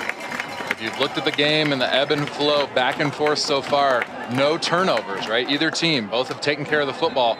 A costly turnover on your own end is the difference. And when you get in these hard-fought conference battles, all those little inches make a difference. And great job taking advantage of the turnover here, breaking open the lead, and you get the ball back here in about 45 seconds after the half. Injured Knight on that touchdown plunge. We'll keep it right here. Tell you to stay tuned for today's halftime show, built by Insignia Homes and True Kitchens. It's packed with great stuff, including a quick word with Trent Fig, stats, first half analysis, a look at an amazing Calvin alumnus, and our special guest, Calvin Athletic Director Jim Timmer. That's all ahead on today's halftime show, built by Insignia Homes. Whether your next project is an urban renewal in the city, a remodel of the family lake house, or a new country estate, the Insignia Homes team is eager to help you achieve your dreams. Jaden Fless, the big freshman from Unity Christian, slow to get up, but seems to be coming off under his own power. He's really come along here. He seized the starting role in the last couple of weeks. Trent Fig very high on his young offensive lineman. On to attempt the extra point is Logan Knapp. Calvin in a strange formation, but then they shift back to the normal extra point formation, and Logan Knapp will attempt it out of the dome hold in the Rowan Stewart snap.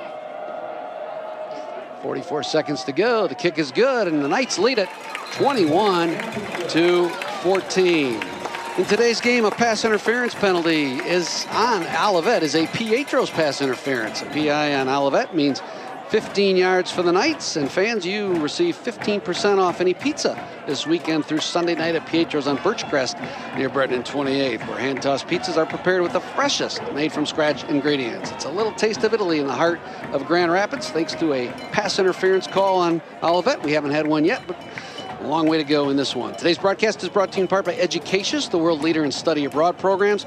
Educatius brings hundreds of international students right here to West Michigan.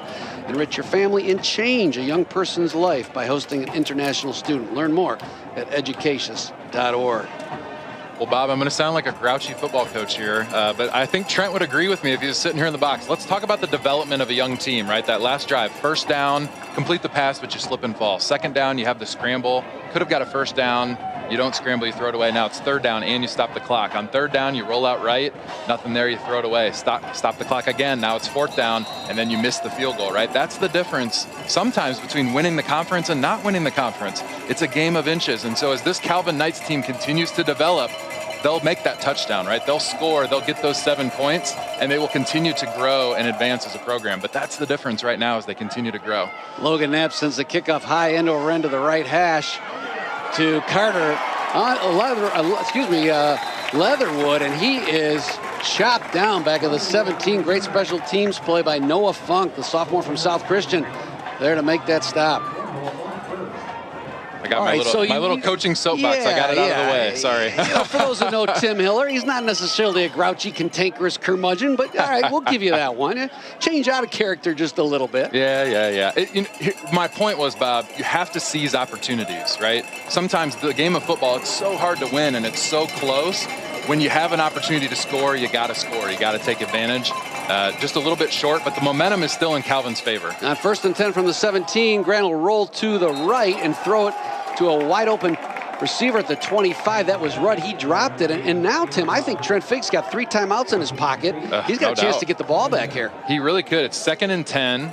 Obviously, here's what I'm thinking. You're going to come after the punt. So if you can force them to throw, get incomplete passes here. Even if Olivet runs the ball, call a quick timeout, try to block a punt. You never know. You might be able to squeeze another one out before the half. I tell you, that interception by Schnurstein, just to see his lateral movement to pick that off. It's impressive.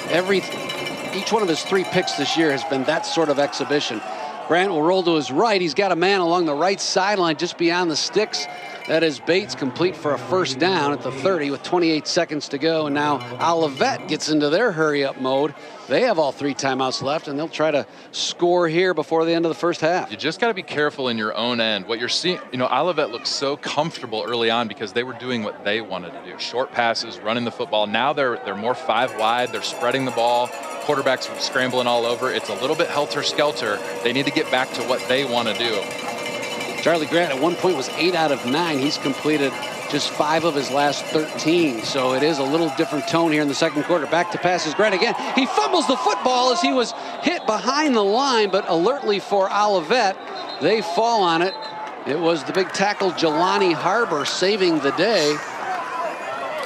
Ruling on the field is a fumble recovered by the offense. Just a great job here. Look at the aggressiveness on the blitz. I believe that is number 8, Caden Bolduc. Just comes in there with the right hand and swipes down at the ball. Exactly how you're coached to do it. Just attack the ball in the quarterback's hand, pokes it out, almost gets the recovery. And then as we talked about, Trent immediately calls that timeout. The timeout Bolduc, is Calvin. Their first outstanding night position player from Reith's Pupfer in Muskegon. He's been so valuable this year. Maybe the best example of a player, Tim, that just developed from year 1 to year 2. Really didn't have that much activity in production last year, but has been so dynamic at the edge spot. What I like to do when we call these games, Bob, is, before we get going, I usually just walk around at the sideline, look around, and he's one of many guys that they just look physically bigger this year. He put on, 10, 15 pounds in the weight room. He looks stronger. He looks more solid. And right there, just shed a block. And I love the punch, just raking through the football, knocking it to the ground. It's exactly how you're coached to rush the passer.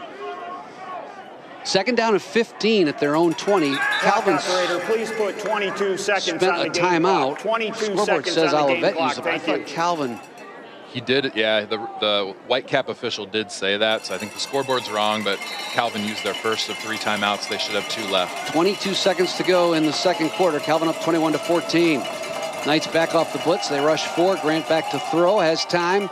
throws along the right sideline to a falling down Mercier, completed the 40, just short of the first down. Olivet will take a timeout heading into this 3rd down and 1 from their own 39. Calvin with some good cushion there, and Rashawn Mercier with a good route. Ball was thrown a little low. He probably wanted to get out of bounds, but nonetheless makes the grab. Yeah, you'd like to not spend that time out if you can avoid it. This Tuesday, November 4th, join Trent Figg and myself for Inside Calvin Football on 96.1 The Game and Michigan Sports Radio. We'll be live from Big E's Sports Grill on East Beltline at 7 p.m. We'll be joined by Trent, a couple of players, coaches, and many Calvin fans. That's Inside Calvin Football, Tuesdays at 7. Only 2 more shows to go. Next Tuesday, November 4th, and then again on November 11th at Big E's on East Beltline. Great time, always fun to talk to these kids. Last week we enjoyed the conversation with Hunter Hogan and all of his confidence from his dynamic offensive skill position ability, and Caden McCullough, just a humble kid who really appreciates the help that Carson Schneerstein and Trevor Martins has given him as he's moved into the starting role. 3rd down and 1 for Olivet at their own 39. Grant will throw for it, lofts it down the right sideline. Schneerstein again retreats to deflect the ball just in front of Mercier, incomplete. And with 12 seconds to go, it's 4th down. Olivet will send on the punt team. Asen Hawks, the freshman from Battle Creek Lakeview, will kick it deep to Caden Kolanowski. Yeah, and if you're the Comets on offense, you're a little bit disappointed there. You just had a chance to convert. You didn't quite get to do it, and now you've got to give up the ball with a chance to maybe go down 2 scores if Calvin comes out with an opening touchdown.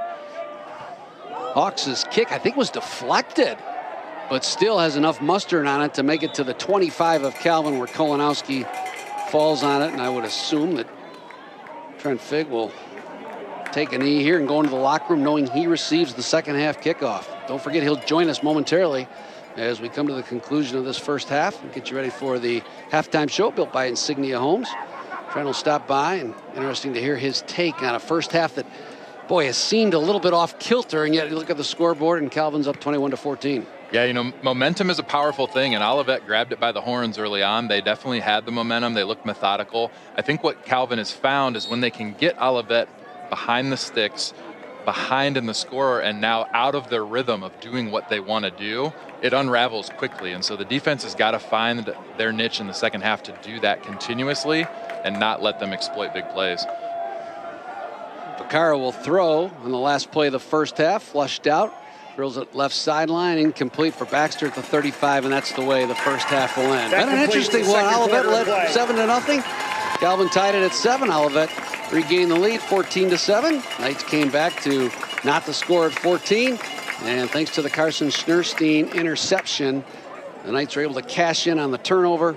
Thomas Vaccaro, who has thrown for 1 touchdown today and run for another, plunged it in on the tush push, and the Knights lead it 21-14 here at the break. Let's get onto the field where Trent Figg is standing by. Trent Figg with us as we join the Insignia Homes halftime show. Trent, first few minutes of this game, Charlie Grant really had his way with a lot of short completed passes. The last quarter, things have changed. What have you done defensively to provide him with a little less comfortability back there? Yeah, I mean, so we had to figure out what their plan was going to be. Then we've had to make adjustments, you know, bring some more pressure, tighten our coverage a little bit. You know, we knew coming into this deal, they've got good coaches, they got a good plan. We have to adjust. I thought we did that quickly. Now we've just got to keep grinding this out. Hey, Trent, Tim Hiller on offense. You've done a really nice job moving Hunter around, getting him in space, getting him in the slot, exploiting matchups on a safety. How do you plan to use him in the second half? The exact same way. That's kind of been the plan the last couple of weeks, is where does he fit best? Where's the matchup best? Where are we at in the game? We just got to keep moving him around, you know, get him in space where he can get free. Love it. Good luck in the second half. Appreciate it. Thank you. Trent Figg, the head coach, adorned in his military sweatshirt today in honor of Military Appreciation Day. Veterans honored just moments ago here at Calvin in the soccer stadium. For busy student athletes, getting your wisdom teeth pulled can seem like a big deal. The Center for Oral Surgery and Dental Implants makes it a comfortable experience. With locations in Grand Rapids and Rockford, they also can help with dental implants and tooth extractions. For great oral care when you need it, visit GrandRapidsOralSurgery.com for more information. 21-14 at half. Welcome to the halftime show built by Insignia Homes and True Kitchens. Calvin leading for the first time on that late second quarter touchdown, take the 7-point margin into the locker room at halftime. We'll step aside, give you a chance to meet a outstanding Calvin alum, and then later we'll be joined by Director of Athletics Jim Timmer as he takes a look at this fall sports season here at Calvin. That's all ahead on the halftime show built by Insignia Homes. 21-14, Knights on top over the Comets at halftime. The Marching Knights are now in their second.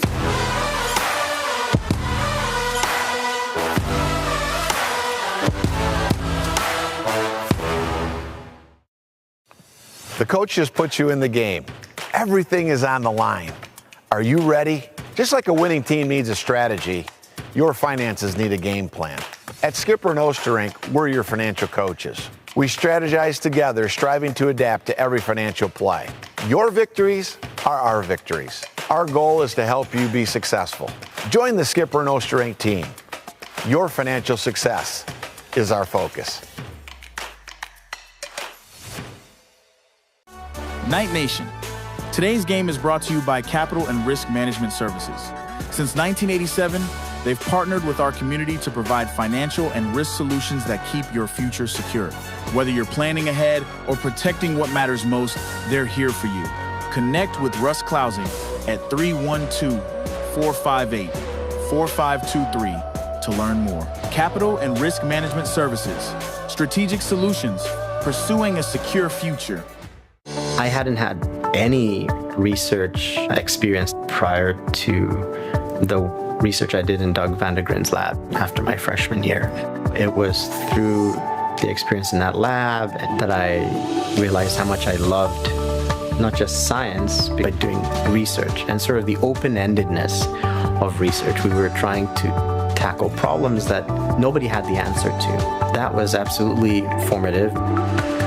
The work we do in my lab is broadly motivated by energy. One of the challenges with renewable sources is that they're intermittent. And so they necessitate efficient storage mechanisms. In many cases, we are not yet at the stage where these storage mechanisms are as efficient as we would like them to be. What my lab discovered is that by taking 2 layers of a very, very thin crystal and twisting them to a small angle, we can dramatically improve how efficiently that surface will transfer electrons to a molecule in a liquid. And so this particular work that we did, I think, exemplifies an approach of my group, which is to be open-minded about taking problems, methods in one discipline, and to think about how we can translate those ideas over to tackle problems in, say, chemistry. It really comes down to that question of stewardship. How can we be better stewards of what has been sort of entrusted to us? In teaching and mentoring, seeing in every person that I interact with that they are the image of God, that can shape, I think, in powerful ways how we relate to people. Those principles are derived critically from my beliefs, my faith, and what I learned to think about much more deeply here at Calvin. It's certainly made me place a high value on the undergraduate research, even though I still have PhD students and I still have postdocs. The way I mentor my undergraduate researchers in my lab, I think that's been inspired by the models that I saw in the department here at Calvin and how those faculty invested so much in us. And hopefully many Calvin students can bring this idea of stewardship to tackle some of the looming challenges that we have. When I got the call from the people from the Order of Canada, from the Governor General's office, I didn't even know what to say. It's an award that's one of the highest civilian honors for Canada, and it was a big deal and mattered tremendously. And it also put a spotlight on autism in a way that hadn't been done nationally. Well, when I think back on it, about my career journey, it really started with softball. And the team had 2 women coaches who were awesome. They were women who smoked and wore lipstick and were not afraid to play good baseball. At the end of the season, they said, gather around, girls. We need people to work at a summer camp, a camp for children with disabilities. Until I worked at that camp, I'd never met a person who was autistic, and it was transformative for me. Often the field attracts people who themselves feel sometimes marginalized. So my special education experience at Calvin led me to think differently about what it meant to be a responsible citizen. Autism Ontario is just entering its 51st year. We serve over 50,000 families, and we help them to find ways to advocate and to tell the story of autism in many ways. We run programs and events that bring people together to connect on relationships. We speak with government leaders, and we talk about what autism is to the community and to speak about public awareness and acceptance. We had an opportunity to speak with government, and out of that came an advisory panel. And that only comes through hard work, real stories, and saying, okay, on this we can agree. One of the things we failed to do for many years is ask people what their experience is in being autistic. How does that feel? What are the things that are hard for you? And that affects change because people learn about people's stories and how they have more in common than different. I think very much about my mother's own faith walk and how that informed my life. My mother was about doing justice and loving mercy to every person she came in contact with. And she instilled that in myself and my siblings, and how we needed to not be afraid of difference, and that difference is actually a gift of creation. If I think about students who are coming to Calvin today, what I really recommend is get as many experiences as you can while you're here. This is one piece of time in your life, but it can be formative for many years to come.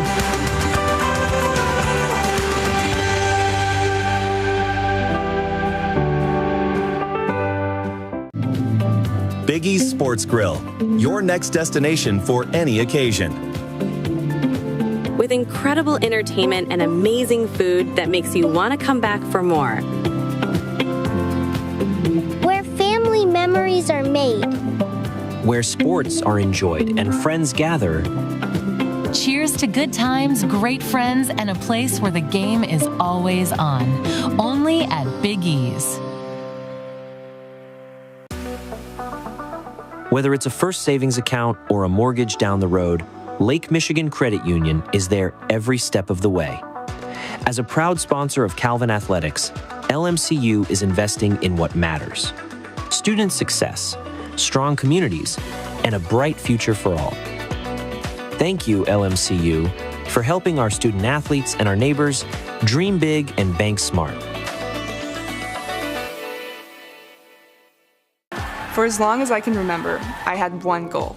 I wanted to be an Olympic swimmer. What a finish this is. By the time I was 12 years old, I was ranked 7th in the entire nation.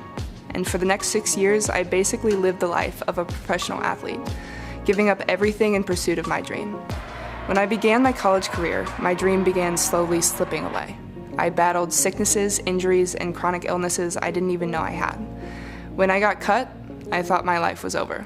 Everything I had ever worked for, I thought it was for nothing. I had to take time to work on myself and figure out how to take care of not just my physical well-being, but also my mental health. When I entered the transfer portal, I received an email that said, "Here at Calvin, we want to treat you as a whole person, not just an athlete." I knew that was exactly what I was looking for. I've been swimming for almost 2 decades, and it was everything to me. But here I got to discover all that I am. I'm a student, a teammate, a friend. I'm a leader, a coach, a speaker, a writer. I continued my studies at Calvin's Master of Arts in Media and Strategic Communication because I knew I had a story to tell. Communication is power, and Calvin gave me the power to tell my story in a meaningful way and to be the coach I needed. When I think of going beyond, I don't think of medals or records. I think of going beyond expectations, especially your own. Real success isn't just achieving what others expect. It's about rising from what you didn't expect. If life had gone exactly as planned, I wouldn't be the kind of coach I needed when I was younger. But I am, and I'm proud of who I've become. Go beyond what you thought was possible. Go beyond at Calvin University.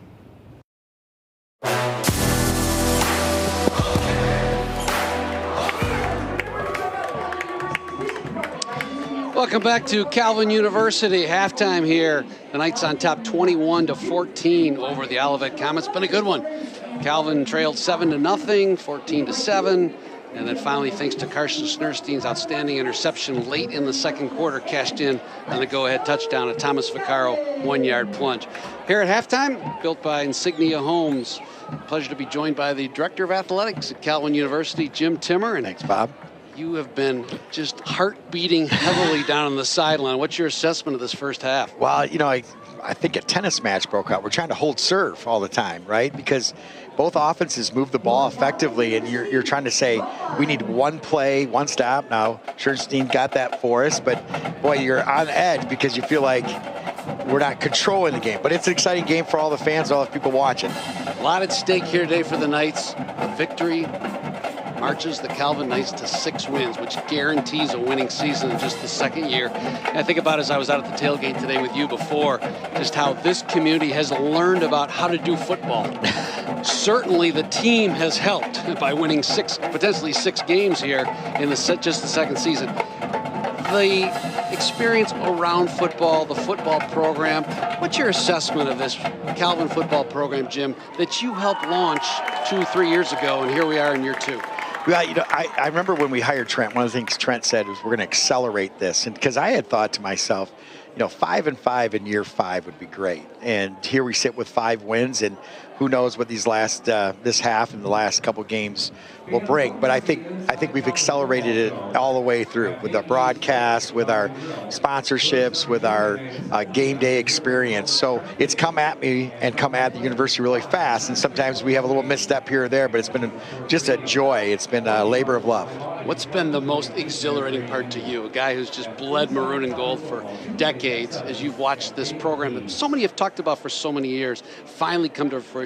What's been just the most exhilarating moment to you? Well, I think all of our athletics starts on the field. The periphery is great, the fans are great, but to see student athletes rewarded for their hard work, to see those relationships being built, to see the kids laughing together at a Midnight Madness event or over at the hockey game last night, to see some of the football kids walking and say those relationships are just forged out of hard work and what we're doing here at Calvin and the whole mission of Calvin. So to see them rewarded with a win like last week or the win down at Heidelberg or anytime they're competing, that's what brings me joy, because I thought, man, there's a lot of good kids in West Michigan and beyond who want to play football that could be part of our mission. Football has been certainly a big story this fall, but a lot of other sports going on with the success that Calvin has come to know over the years. What are some of the highlights of this athletic program here in fall 2025? Well, I guess you got to start with Emily Ottenhoff and their 6 straight championships. Only been done twice in the history of the MIAA. And women's soccer? Women's soccer, yep. And they went undefeated in the league. And men's soccer is 14-3-1. We had a huge win last night in volleyball, beating a 21-4 Albion team. And we'll move up the MPI. And so another 22-win season with 2 home games to go for Coach Warner's. And you know, hockey is in the top 10. They just beat Hope last night 4-1, and both golf teams got off to a great start. Their season completes in the fall. So a lot of things going on, and both basketball teams are out there in the top 25. So everyone always wants to know with Jim Timmer, you're a walking encyclopedia of Calvin University athletics, history, present, and future as well. Yeah. How do you keep track of all this? You know, it's one of those things that I was brought up on it. I was on this campus when I was 8, 9, 10 years old, and I'm a sports fan before I'm anything else. And so that fandom comes in there, and you just remember all those things, and you live it every day. I have the pleasure of going to work and just talking and dealing with sports. And I think a lot of people have that as their hobby. It's my hobby and my vocation. Jim, thanks for joining us today. Keep up the great work. Let's go get a win number 6 here in the second half. Let's go. Go Knights. Calvin up 21-14. When we come back, Tim Hiller and I will get you ready for quarter. It's all ahead on the Calvin Sports Network, WXSP TV, 96.1 The Game, Michigan Sports Radio. At Calvin University, innovation powers everything we do, from the classroom to the field. It's how we learn, how we lead, and how we grow together. That's why we're proud to partner with Applied Innovation, a regional company providing practical advice and cutting-edge technology, automation and imaging to drive business forward. Thank you, Applied Innovation, for investing in the future, ours and yours.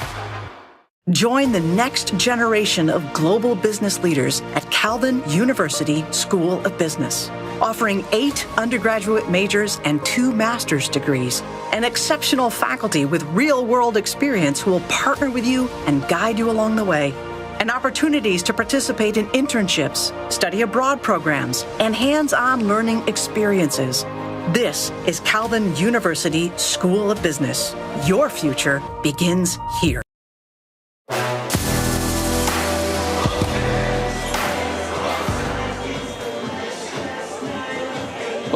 Welcome back to the halftime show built by Insignia Homes and True Kitchens. Daily life thrives at the intersection of beauty and function, and True Kitchens is passionate about designing your dream living space in a way that reflects your personal taste and lifestyle. Time now for today's halftime stats and analysis, brought to you by Advantage Commercial Real Estate.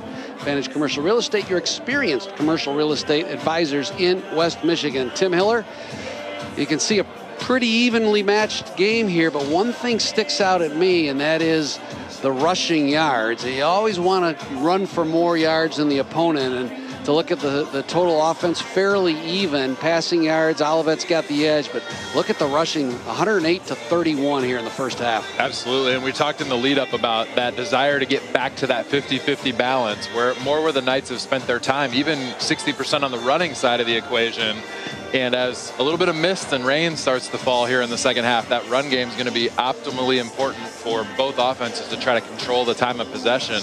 One of the things that I think stood out from the Knights offense is their ability to change tempo. They went fast a couple times. That paid off really well.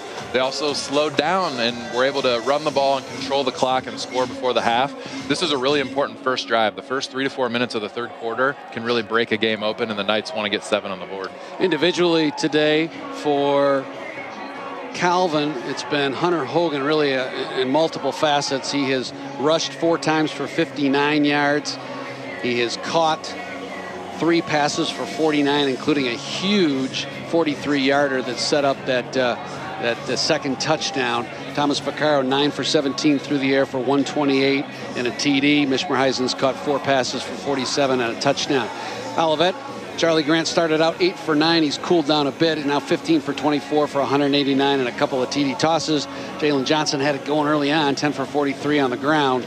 But it's been really Calvin seemingly settling in a little bit late in that second quarter to bother Charlie Grant and establish a bit of a running game, really both sides of the ball. Yeah, and Trent alluded to that in our halftime interview and we talked about it. I was harping on it a bit up here in the press box, but defensively making adjustments. Your secondary's banged up.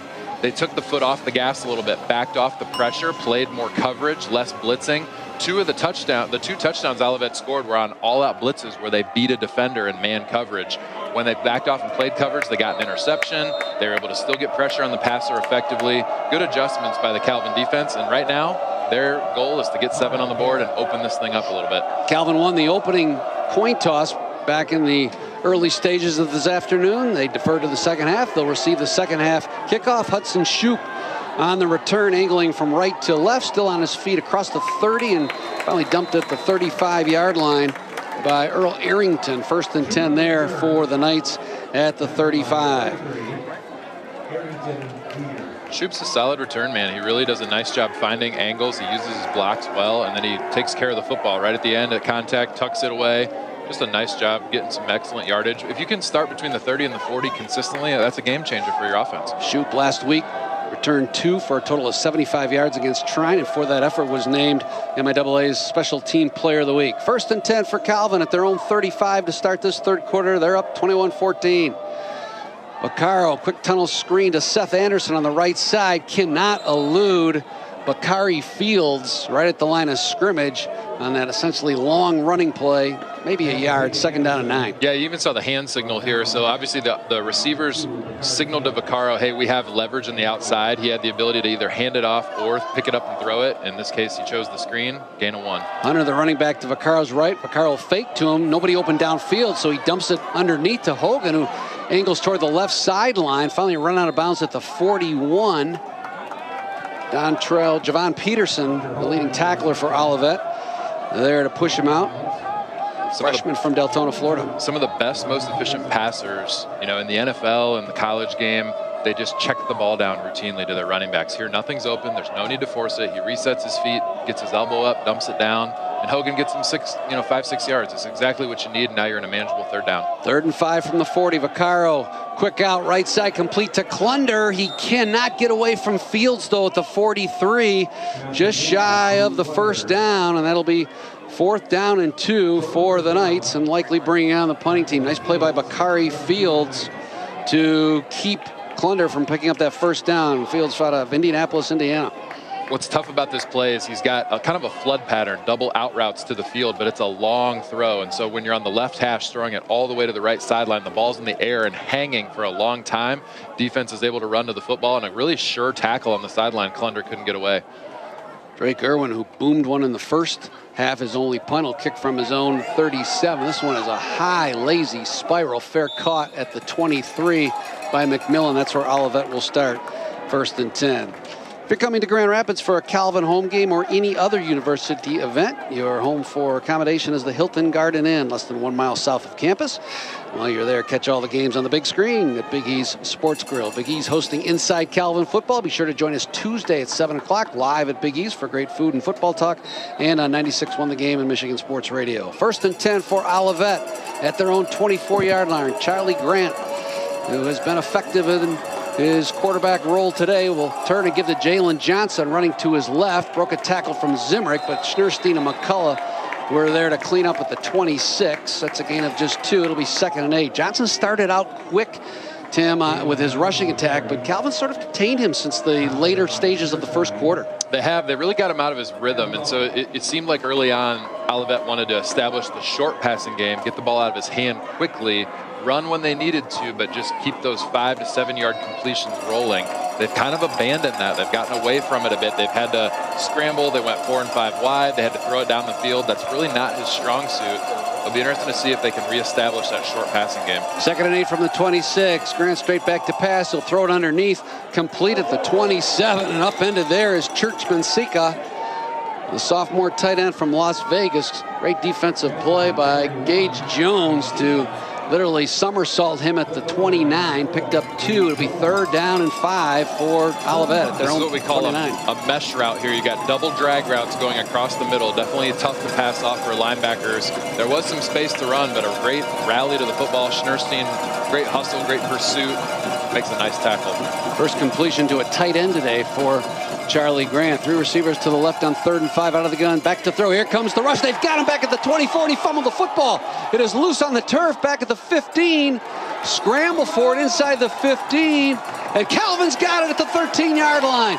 Caden Bolduck fell on it after that great pressure on the interior. Watching at home on TV, it was Marcus Brucker, the senior, with the strip sack back at the 23-yard line, and Bolduck just outfought the offensive tackle, Javion Cater, for that football, and Calvin comes up with their 2nd turnover of the day. They've got it 1st and 10 in the red zone at the 14. This is an overcorrection by the Olivet offensive line, so they get the pressure from Caden Bolduck off the right edge. The guard and tackle overcorrect to try to pick up the blitzing linebacker, and they allow inside pressure to come upfield. And how about that on senior day, forcing a fumble? Marcus Brucker, great play by him. This is a huge momentum play to open up the game.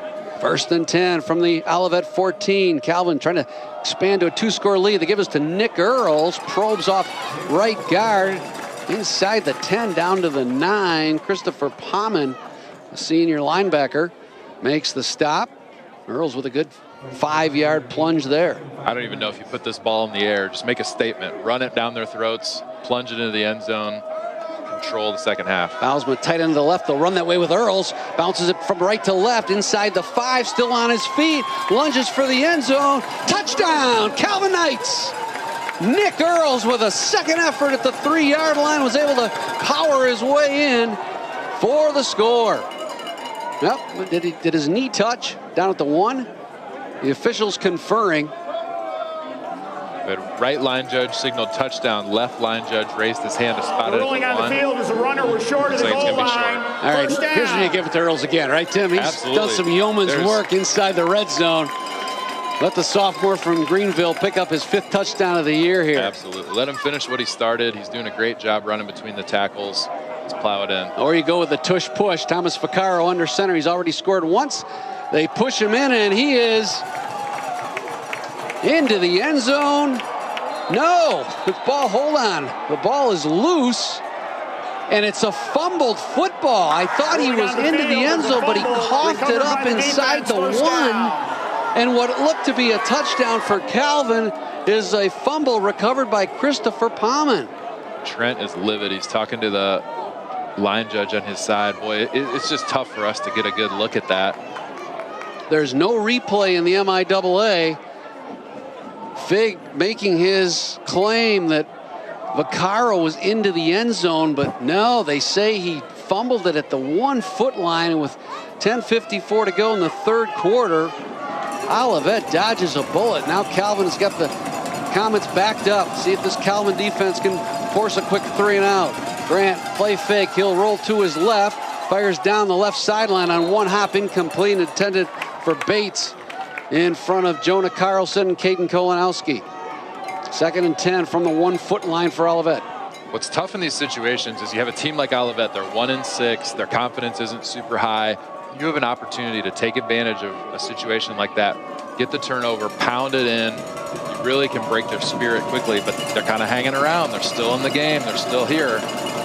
Got to shut that momentum down. Power package to the left side for Olivet.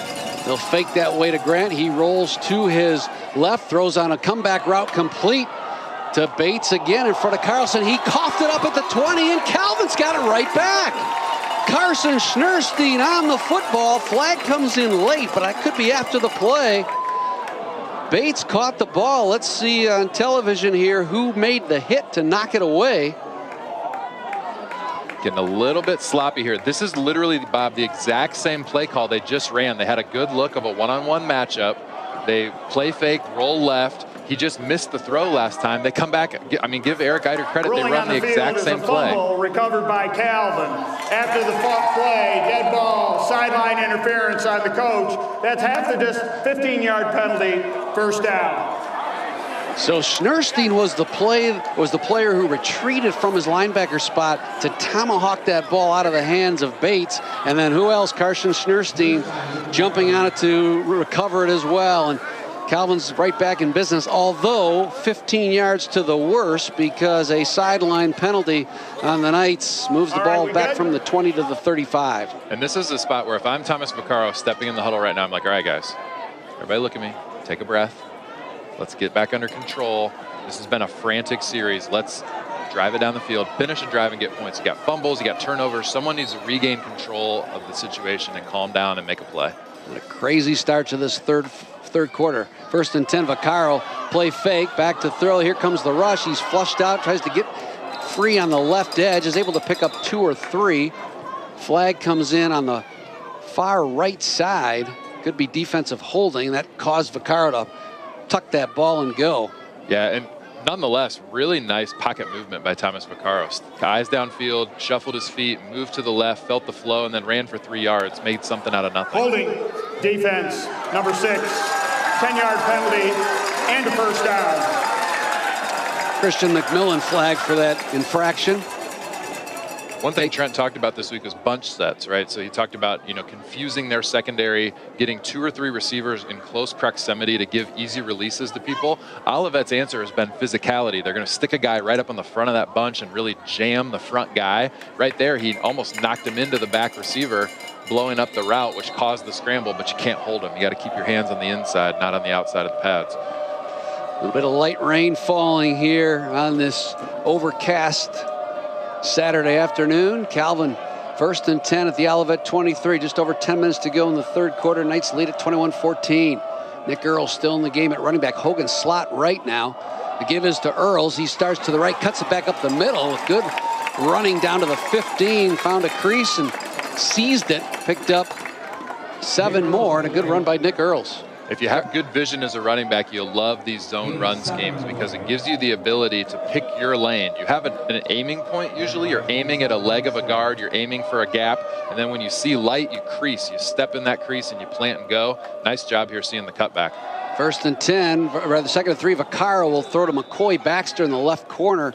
Incomplete, going for it all there. 3rd down and 3. Earls now 9 carries for 39 yards.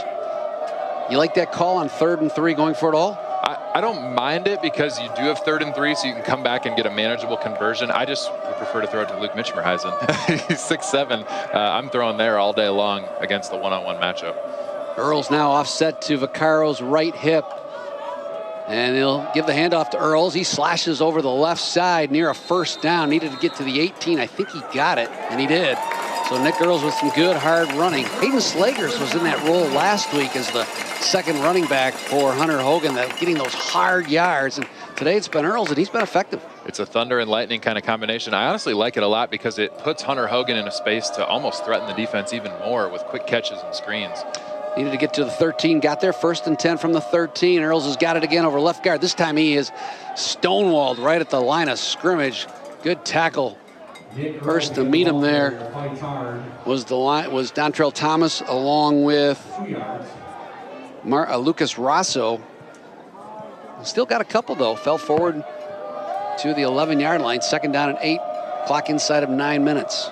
Definitely want to chew some clock here, run the football, keep it on the ground. Wouldn't be surprised to see a little bit of play action, see if you can get the ball in Hunter Hogan's hands.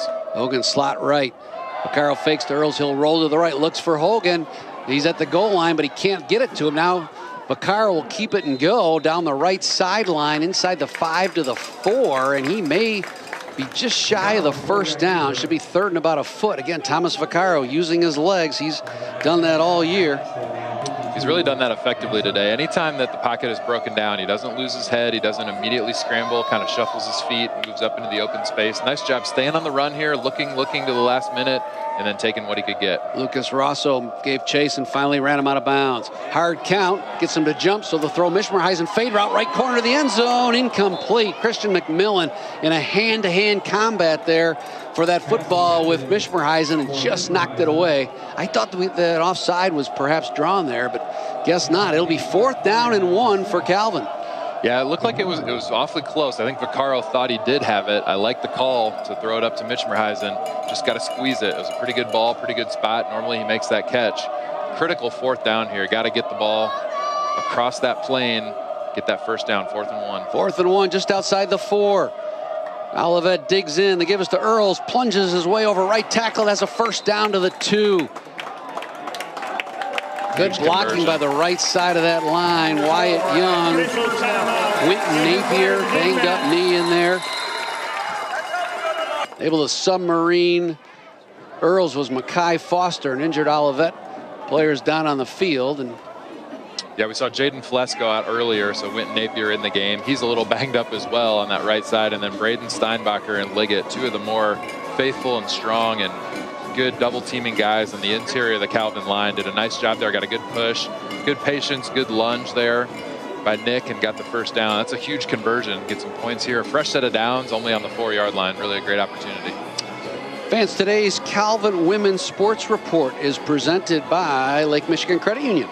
On Tuesday night, as Jim Timmer alluded to at halftime, the Calvin women's soccer team defeated Adrian 5-0 to clinch its 6th, that's right, 6th consecutive outright MIAA regular season title, as well as the top seed for the upcoming MIAA tournament.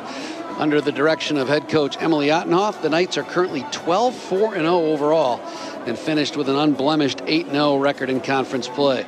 They'll host an MIAA tournament semifinal game next Tuesday here at Calvin Soccer Stadium at 7 p.m.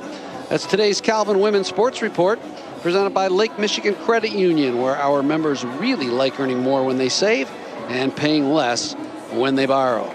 Today's third quarter is brought to you by Skipper and Ostrink Wealth Management, providing personal financial strategies tailored to your goals and lifestyles.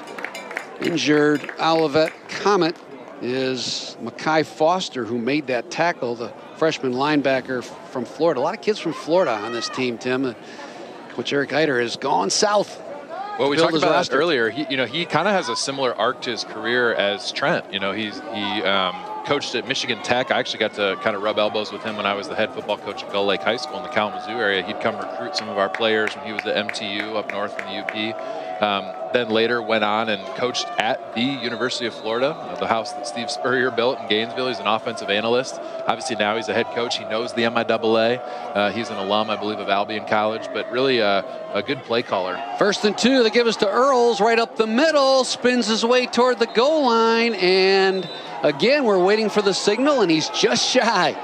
Throwing him down was Dontrell Thomas. Calvin players can't believe it. Once again, they've been denied it, but you can see Earls with some good hard running off that right side. Made a nice cut there, but a fine defensive play by Dontrell Thomas to come over and save the touchdown. The ball will be marked at the 1. It's 2nd and goal for the Knights. Baalsma, H-back to the left, Hogan slot left. Vaccaro barks out the signals, gives to Earls, right side, walks into the touchdown, Calvin Knights. Nick Earls with his 1-yard touchdown plunge, his 2nd of the game, his 5th of the season, and Calvin leads 27-14. That one's been a long time coming. He was working and working and working for that. Look at the double team, just great movement at the point of attack. Witten Napier and Braden Steinbacher, the right tackle, right guard, double teaming that 3 technique, pushing him back, literally knocked him back on his back. Great movement up front and opening a wide open lane. Nick walks in the end zone. Nice drive. Felt like they should have scored a couple possessions ago, but they got it done. Opened it up 28-14 here if they can knock in the extra point. Yeah, this is a game that is a 2-score margin right now, but you really think about it, Calvin could be up by 4 touchdowns. Nonetheless, Logan Knapp's kick is good. Calvin doubling up the Comets with 7:06 to go in the 3rd. You're listening on 96.1 The Game, watching on WXSP TV and Michigan Sports Radio. Back after this. The coach just put you in the game. Everything is on the line. Are you ready? Just like a winning team needs a strategy, your finances need a game plan. At Skipper and Osterink, we're your financial coaches. We strategize together, striving to adapt to every financial play. Your victories are our victories. Our goal is to help you be successful. Join the Skipper and Osterink team. Your financial success is our focus.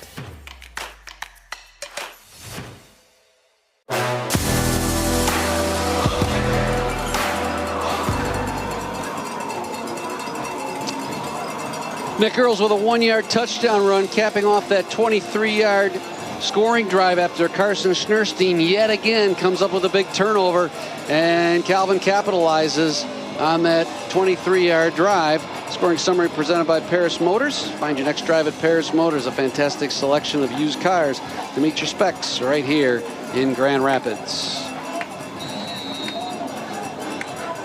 Logan Knapp has it teed up.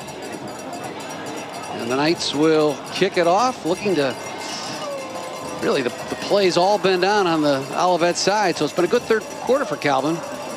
It has. They've had all the momentum in terms of field position, and they've had it down in the Olivet end. Look at this little pop-up kick here. Squib kick. Look out. It's loose on the turf. Calvin thinks they have it at the 40. They do. The pooch kick.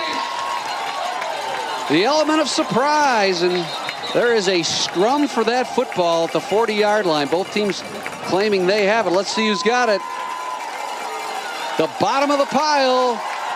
Calvin's got it. Rolling on the field as the kick was recovered by the kicking team. Tenbrock, a sophomore out of Whitehall, comes up with the recovery on that battle for the football, and the Knights are back in business at the 40-yard line of Olivet. Really just an astute call here by Trent and his staff. They see a little gap in the coverage lineup, or the blocking lineup rather, for Olivet, and the way that they're going to return the kick. They just a perfectly executed little pop-up, dropped it right in that vacant zone. There was no one there. It actually hit an Olivet player, which actually helped the Knights in their favor. And then just the aggression to jump on the football quickly. What a momentum-turning play. Now 5 wide out of the gate. See if they take a shot. Look at the middle of the field. They often do after a turnover. Back to throws Vaccaro on 1st and 10. Deep down the left sideline. Intended for Shoup. Just out of his reach at the 1-yard line. Incomplete. Trent said he wanted to get Hudson Shoup more involved in the passing game. Speedster from Charlotte, North Carolina. Had his man beat there, but pretty good coverage. Incomplete. On the coverage was Draven Langston, the linebacker, who had slipped out back along with Bakari Fields. Incomplete, second and 10. They had 3 verticals against the 2 high safeties, so each zone is going to be essentially attacked by a vertical route. In this case, they paid more attention to Hunter Hogan, who was probably option A. Shoop was there. It's a good throw, just didn't quite connect. Hogan now in at running back. He'll take the handoff, try to get to the edge on the left side, going nowhere. Great pursuit by Draven Langston, who hemmed him in and dropped him for a big loss back to the 45. Langston, one of their top tacklers from Tecumseh, 30 tackles coming into the game. We talked earlier, Bob, about the development and growth of a young football team, right? And taking advantage of opportunities. Here you have a great opportunity off the onside kick. You don't quite connect on the big shot play. You lose 7 yards, and all of a sudden it's 3rd and 17, and some of the wind comes out of your sails from that big play. Got to seize these opportunities when they come. 3rd and 15. Vaccaro out of the shotgun, back to throw. Here comes the rush. He's flushed out, and he is going to be drilled back at his own 49. Dontrell Thomas, who we've called his name a lot. He's been able to bust through that right defensive side of the line, and that time really a coverage sack too, Tim, because there was just nobody open downfield. Yeah, there's nobody open, and then he looped all the way around the left tackle. He had great protection, but as Vaccaro looked to scramble, didn't quite feel or see the defensive end behind him and just had nowhere to go. He wisely got down, didn't risk a fumble or anything, but unfortunately just a momentum shifting play that gets the ball right given back to Olivet, and rather than going up 35-14. So just a miss there on not converting on the onside kick. Drake Irwin on to punt from his own 40. High, lazy spiral, fair caught by Christian McMillan at the 18-yard line. This Tuesday, November 4th, join Calvin coach Trent Figg and myself at Big E's on East Beltline for Inside Calvin Football on 96.1 The Game and Michigan Sports Radio. Come on out and join us for great food, football talk from Big E's. We'll be joined by Trent, a couple of players, and dozens of Calvin fans. That's Inside Calvin Football, Tuesdays at 7 p.m. from Big E's Sports Grill on the East Beltline. Should be a big night there tonight. World Series Game 7, Michigan-Purdue on TV. Other good college games. Good day of sports. You're going down all around. to watch Central and Western after this one, so what a great sports day. 1st and 10, Jalen Johnson gets the call from that running back spot. He is cut down right at the line of scrimmage as he tried to plunge off right guard. No gain. At the risk of polarizing the audience, go Broncos. Got to take down the Chippewas anytime you play them. You are one of the all-time greats to wear the maroon and brown, or rather the gold and brown, so I'll give you that. All righty. 2nd and 11 for Olivet at their own 18-yard line. 3 receivers to the right. Charlie Grant back to throw. Quick curl route complete to Leatherwood at the 25. He's spun down by Jair Nolan. Picked up 7, sets up a big 3rd and 5. Olivet's got to get something going offensively. They really this is a key play. That type of call right there to Leatherman is what they were doing early in the game. It's what they wanted to do. They wanted to do that on 1st down, stay ahead of the sticks. The problem is now you're down 14. You don't have the luxury of that methodical offense. You've got to stretch the field a bit. This is a big, big play on both sides. Olivet desperately needs the conversion. Calvin needs to get that stop with a chance to really put the game out of reach. 3 of 9 today for Olivet on 3rd down. Grant to throw, swings it underneath, complete to Freeman, the backup running back, lunges for a 1st down at the 30, and I think he's going to get it. Kolanowski up to trip him up, but he was able to pick up the 1st down. You know, one thing that was so effective last week, Tim, for Calvin against Trine was the Knights really curtailed the big play. They did not let Trine get the deep home run plays, and that's happening today too. They're making Olivet trudge down the entire field. Absolutely. Possession after possession. Yeah, I mean, it's one thing to score on me in 3 plays. It's another to make it 13 plays, and really a nice job containing the big stretch play. From the 30-yard line, 1st and 10, Freeman takes the handoff and bolts his way over left tackle for 4 out to the 34. Reed Vogler, the fine freshman from Caledonia, up to drop him there. I love the physicality from Vogler, just bringing in the extra effort, driving the legs, actually picking the ball carrier up a little bit, driving him into the ground. He's got great instincts. The more we've watched him this year, he's really picking up the speed of the college game well. He runs to the football. He's aggressive with a bad attitude, so to speak, when he gets there. I really love the aggression with which he plays from the safety spot. 2nd and 5 from the 35. Knights rush 4. Grant to throw. Lofts it down the left sideline to Leatherwood. Incomplete. Caleb Dubowski on the coverage. And yes, that's a offensive slot back that, because of all the injuries, Tim, to the Calvin secondary, has been moved to corner, and he comes in and makes a fine defensive deflection to prevent that completion and force a 3rd down and 5. Really nice protection here of the deep ball. He stays on the top shoulder, doesn't turn his eyes. He's in man-to-man coverage with no help, doesn't turn his eyes until he sees the receiver's hands go up. Then he turns and reacts to the football. It's really a nice play. That was a pretty darn good throw, actually. Just didn't quite convert. Nice coverage. After all the injuries to the secondary, Dabowski came to Trent Figg last Monday and said, can I help? Can I play corner? And he's done a nice job. 3rd down and 5. Grant to throw. It's intercepted and dropped at the 41. Great defensive play in front of Rudd, the receiver. I think they're going to get Rudd for some aggressive action there on Gage Jones. But how about Gage Jones? Great coverage, stepped in front of that ball, almost picked it off. Flags come in. I think that's going to be a unsportsmanlike on Caleb Rudd. Yeah, just some frustration after the play. Obviously, you know, you're on a 1-6 team. You're losing by 14. It's not going your way. You just don't need that extracurricular after the play. Dead ball, unsportsmanlike conduct, number 80 of the offense. That's his first of the game. That's a 15-yard penalty, 4th down. Now you can see the comments hanging their heads a little bit now. That's what Coach Eric Eider's got to change here. This game's far from over. No doubt. He just forced this ball. There was kind of a tight window there. He threw it over the end. We got a little bit physical, and then you don't need the shove after the fact. Just unnecessary. Good call by the officials to keep the game safe. This is where you can really jump on and close out a game against a 1-6 team. You know, a 1-6 team's belief is kind of hanging in the balance. They're not quite sure. Can we win? Can we not win? It hasn't gone our way this year. And when they fall in a gap like this, now they're down 2 scores, you can really step on them when they're down and finish the game out. And so this is a critical juncture for Calvin. If they can go up 21, they can put it out of reach and get this 6th win. Hawks on to kick. Wobbly spiral taken by Kolanowski, his own 42, who's a tackler. But I think this one's going to come back with a clip. I think it was Jonah Carlson, or either Hudson Shoup or Jonah Carlson. Both wear 14. Good return by Kolanowski to the 34, but this one may come back. I believe it's Carlson in on special teams. Just a little bit overly aggressive, got a shove in the back. You got to let that guy go if you don't have good leverage to get the block in the front half of the body. It was a nice return, though. Just some good shifty moves, good communication by the 2 return men. It's tough when you're in that position to let the guy go and not block in the back. Return team, number 8, 10-yard penalty from the spot of the foul, 1st down. We'll go on Seth Anderson. I'm not sure that was... Yeah, I think it was the wrong number. 14. There it is. Yeah, just the block in the back. He didn't have leverage. He wanted to do something to help his teammate. Instincts kind of push you to reach out. Got to let that guy go. Backs up the Knights from, instead of having the ball on the plus 40 going in to score, now you're all the way back on the minus 33 in your own end. 2:40 to go here in the 3rd quarter. Calvin doubling up Olivet. 28-14. Knights back to work on offense. 1st and 10 from their own 32.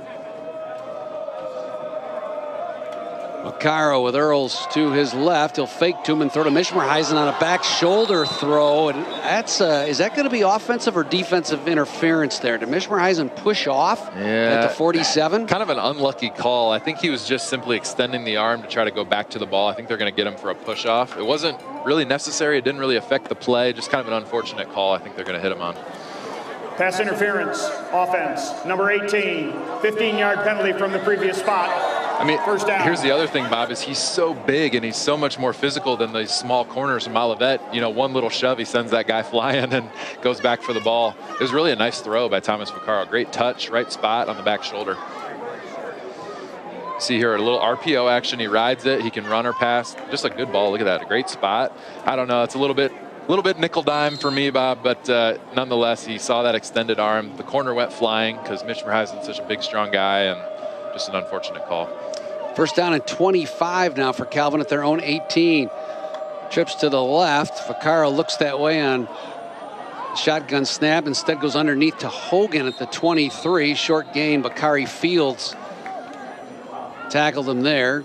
Gain of 5. 2nd down and 20.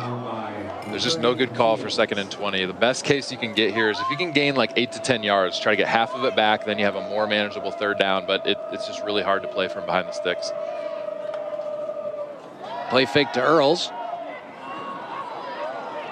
Vaccaro wings it left sideline for a short gain to Anderson to the 27. Tackled immediately again by Fields. So 3rd down and 16. They picked up 9 of that back. 1:49 to go here in the 3rd quarter. It's a big opportunity for Olivet to try to flip field position a little bit. If they can get a 3 and out here with an incompletion, kick the ball from the 27-yard line, you really could flip the field, and they desperately need points to stay in this game. 4-man front. They bring 5. Vaccaro steps up in the pocket. Now he's going to take off and go over the 35 to the 40. Slides down at the 43. And it depends on where they mark this, because he started his slide right at the 42. That's where he needed to get to, and he picked up the 1st down. Thomas Vaccaro needed 15. He got 15 and 2 inches, Tim. Yeah, and that's, man, it was just enough. But you talk about his scrambling ability. He's really shown that off today. When things aren't there, he pulls it down, manages the game, gets what he can get, gets down. Nice job. 1st and 10. Earls barrels over the left side to the 2nd level for 7 more before Christopher Palman knocked him down there. 2nd down, they call it 2nd and 4 at the 48. Just a workmanlike game for Nick. Man, he is just grinding it out, doing a great job downhill.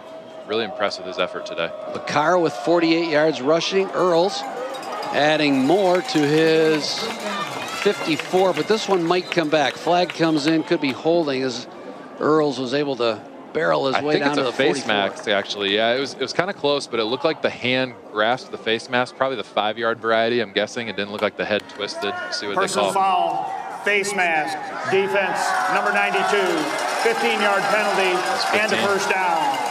Austin Straub made the tackle.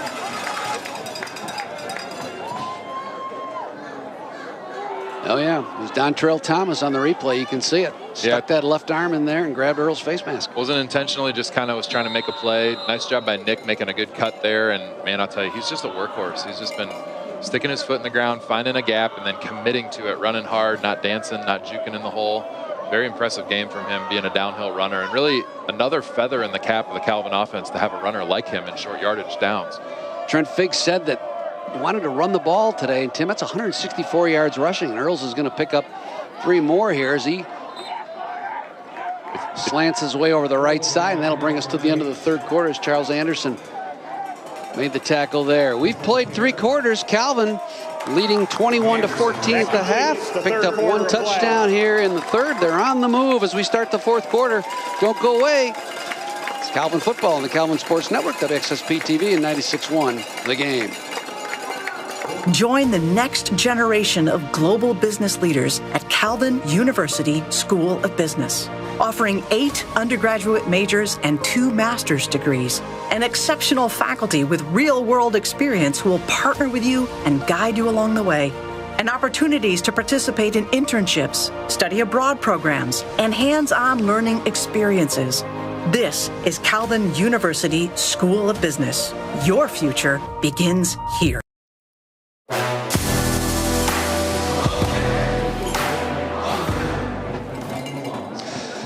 The Knights' upcoming road trip has Calvin heading to Holland next Saturday, November 8th, to meet Hope for the rivalry 5 p.m. kickoff. That's fueling the Knights' upcoming road trips powered by J&H Family Stores. Start your next trip with a stop at J&H Family Stores located throughout West Michigan and enjoy courteous customer service, quality products, and a safe, clean, and modern facility. By the way, you can hear next week's game live on Michigan Sports Radio 96.1 The Game. Pre-game coverage, Jason Hutton and I will be along at 4:45 for the rivalry matchup from Holland. Scores around the MIAA presented by NAI Wasinski of West Michigan. A couple to report for you. Next week's opponent, in fact, the next 2 weeks' opponents going at it at Albion today, and the Dutchmen all over the Britons 41-0 in the 4th quarter in that one, and Alma's doubled up trying 42-21 that game down in Angola. We start the 4th quarter. Calvin was 2nd and 8 at the Olivet 27-yard line.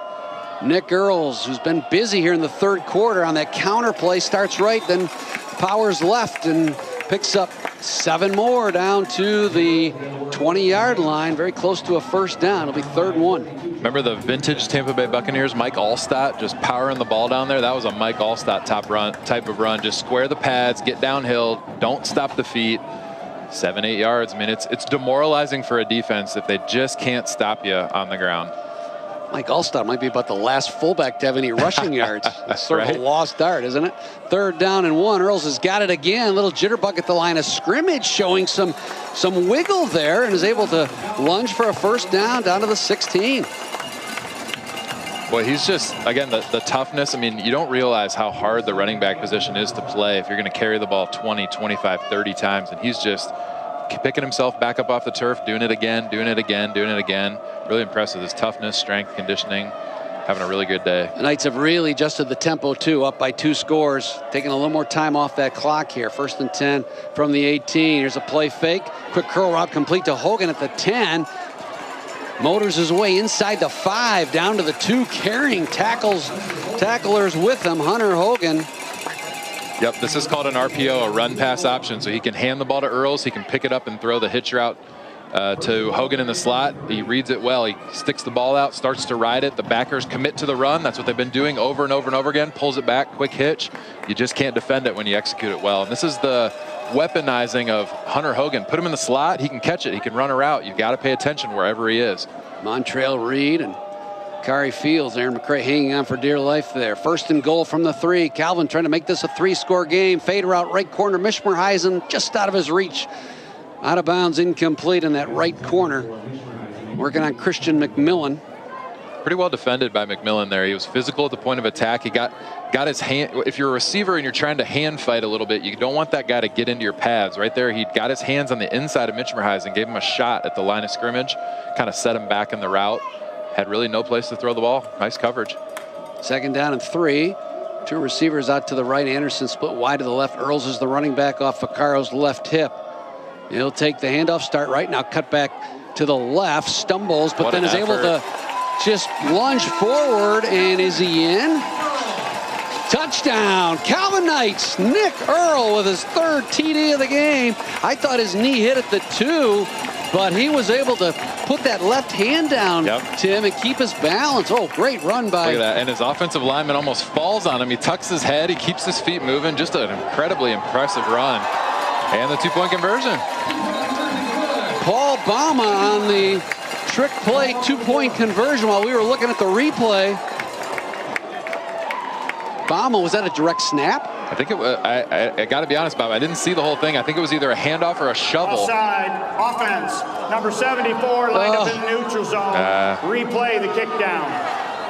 That's a bummer, but it's good to practice those tricks. If you have it in the package and you don't get to use it, you need to dust it off, give it some reps. This is a good opportunity for it where the game's getting out of hand a little bit, and nice job there to call it. I'm not sure if the holder either flipped it to him or handed it to him. It was almost like a jet sweep. I think he went behind the formation and caught the shovel. Good to have that in your arsenal for later in the year. You never know when you need it. Gives you another thing to have defensive coordinators think about, right? Logan Knapp on for the extra point. Kick is up, and it is through. 13:03 to go. Calvin all over Olivet, 35-14. Knights defense been so good today. Back to work when we return on the Calvin Sports Network. I've wanted to be a teacher since I was in preschool. As a teacher, I know that I am called to not only make an impact on the students that I teach, but to help them come up with creative solutions to be change agents themselves. That Calvin has instilled in me to be an agent of renewal in this world. And how can they help be a problem solver? How can they creatively come up with solutions to better not only the space that they are involved in, but the space that others are involved in as well?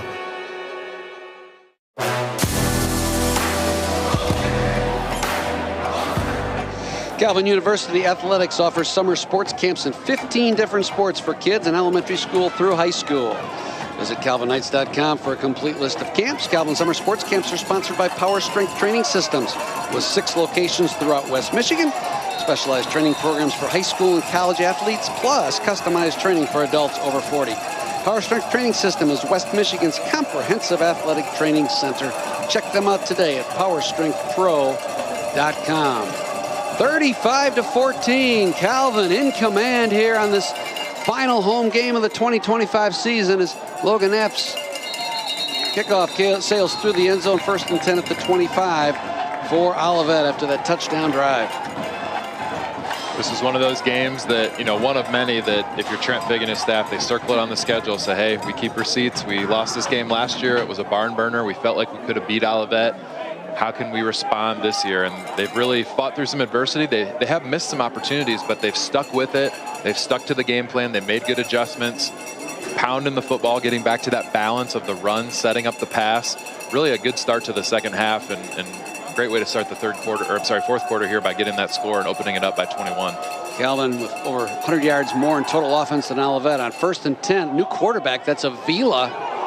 He's got a man on a crossing route complete. Rashawn Mercier leveled by Jonah Carlson at the 42. Daniel Oliva now in at QB for Olivet. He played a lot at the beginning of the year. He's a sophomore out of Phoenix, Arizona, transferred from Muskegon. That's the school, Tim, where the head coach, Eric Eider, moved from last year. So he brought his quarterback with him, and Avila's shared a little time this year with Charlie Grant. Now he gets his chance here down 35-14. Yeah, he's got 7 touchdowns against 5 picks, almost 60% completion. He's done some good things. He's a little more fleet-footed and athletic from what I've seen, but we'll see what he can do here. Takes the shotgun snap, back to throw. He'll tuck it and go towards the right sideline, cuts back inside, and is hit there by Caden McCullough. Got 3 for Daniel Oliva. 2nd down and 7 from the 46. That Calvin defensive line now has Marcus Brucker in there, who had the big strip sack earlier. He, along with Isaiah Hill, are the DNs. KJ Harp in at nose tackle. Last week Jason Hutton was all over my case because I called that nose tackle position middle guard.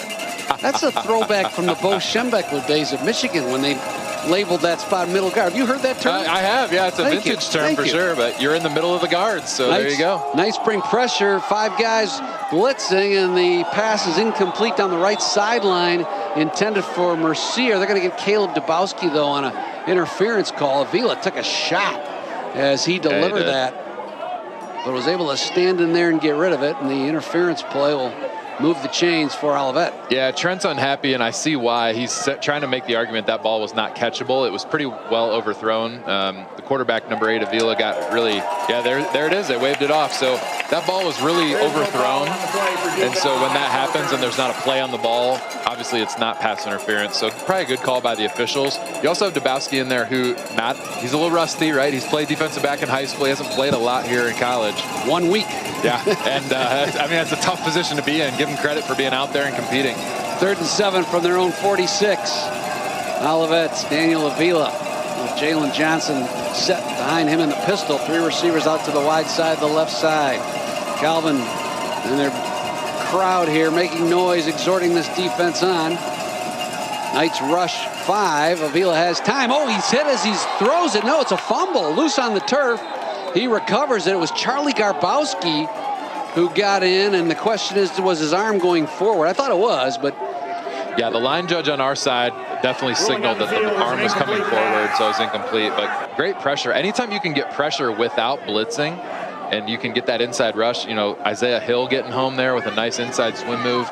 Really impressive that you can get there without blitzing and wasting a defender in the back end, and that is disrupting Avila as he's trying to throw the ball down the field. He's taking some big shots. 4th down and 7 from their own 46. Eric Eider will go for it here, knowing that any hope of a comeback rests on this possession. Knights show a 4-man rush. All out pressure. Now they blitz 6. Back to throw is Avila. Here comes the rush. He gets rid of it and bounces it on one hop to Mercier. Incomplete. Outside the numbers at the 43 was Dabowski defending. And Calvin will take over on downs. Nice job bringing pressure here, but the difference is earlier in the game we saw a lot of press coverage. Here they play with cushion, so it's 4th and long. You've got about 12 yards to go. They go ahead and know where the sticks are, play with an 8 to 10 yard cushion, keep everything in front of you, and just a short hop throw. Nice job by the Knights. What I really like to see, I think I called them out a little bit earlier in the second quarter, said, hey, we've got to see some adjustments here, and they've done just that. Made some changes in the back end. They played with more cushion, less press man, and then still bringing that aggressive pressure, and it's really worked well for them. Vaccaro has Paul Bauma at the H-back to the right. Jude Clunder, McCoy Baxter split out to the left. Hayden Slager's in at running back. He'll take the handoff. Angle over the right side. Maneuvers for 4 down to the 42. Marquand Robinson, the freshman out of Pontiac, Avondale. There to spill him. Second down and 7 from the 43 of Olivet. And again, this Calvin offense now in no hurry, running the play clock down here just inside of 11 minutes to go. These are good opportunities to get some reps and some different things that what you want to work on in both the run game as well as getting touches to different players. Back to throw is Vaccaro on 2nd and 7. Lofts it over the middle towards the end zone. Baxter, just off his fingertips in the end zone. Covering was McCray, and he got his fingers on it, just could not haul it in. McCoy Baxter showing that speed on that post route. Yeah, that's what Trent talked about, is we want to get this guy some touches. He's got the wheels. You can see the separation he creates. This 2 or 3 times today we've seen him make that separation. Just hasn't quite made the tough catch just yet. But again, a young guy, up and coming, played at a great high school football program in Rockford. He's going to be a playmaker for years to come here at Calvin. That pass was a candidate for our Detroit Wing Company winging it pass of the game there. On 3rd and 7, the handoff is to Slagers up the middle. He's got daylight at the 20, the 15, the 10, the 5. Touchdown, Calvin Knights. Hayden Slagers bursting up the middle. Nobody there in the safety position, and he scooted his way for 42 yards and a touchdown. This is just a tight end counter. So you see the tight end 85, Paul Bauma. He pulls across, goes for the unblocked defensive end and kicks him out. It's called a kick block. And just a misdirection. The handoff goes to the right. Slagers puts his foot in the ground, cuts back left behind the counter block. Nice seam, splits it, and you can see the speed. Hayden Slagers can really run, and he does a nice job there taking it to the house. Logan Knapp on to attempt the extra point out of the Tate Dome hold. Kick is up, and the kick is good. 10:34 to go. We'll take a break. When we come back, that Calvin defense has been just dynamite here in the last 2 quarters. Back to the field. You're listening and watching Calvin Knights football on the Calvin Sports Network. I love working downtown Grand Rapids, being able to go to class and then come here and do work where the theory that I learned in the classroom really did apply. I think the Calvin interns, they have this well-balanced background, right? I also think that Calvin does a really nice job preparing them in communication. I think the Calvin Network is phenomenal, and that is a huge help of making me feel comfortable knowing that my education is preparing me super well for the rest of my life. So knowing that I can see people being successful in their lives who went through the same educational system as me is very encouraging.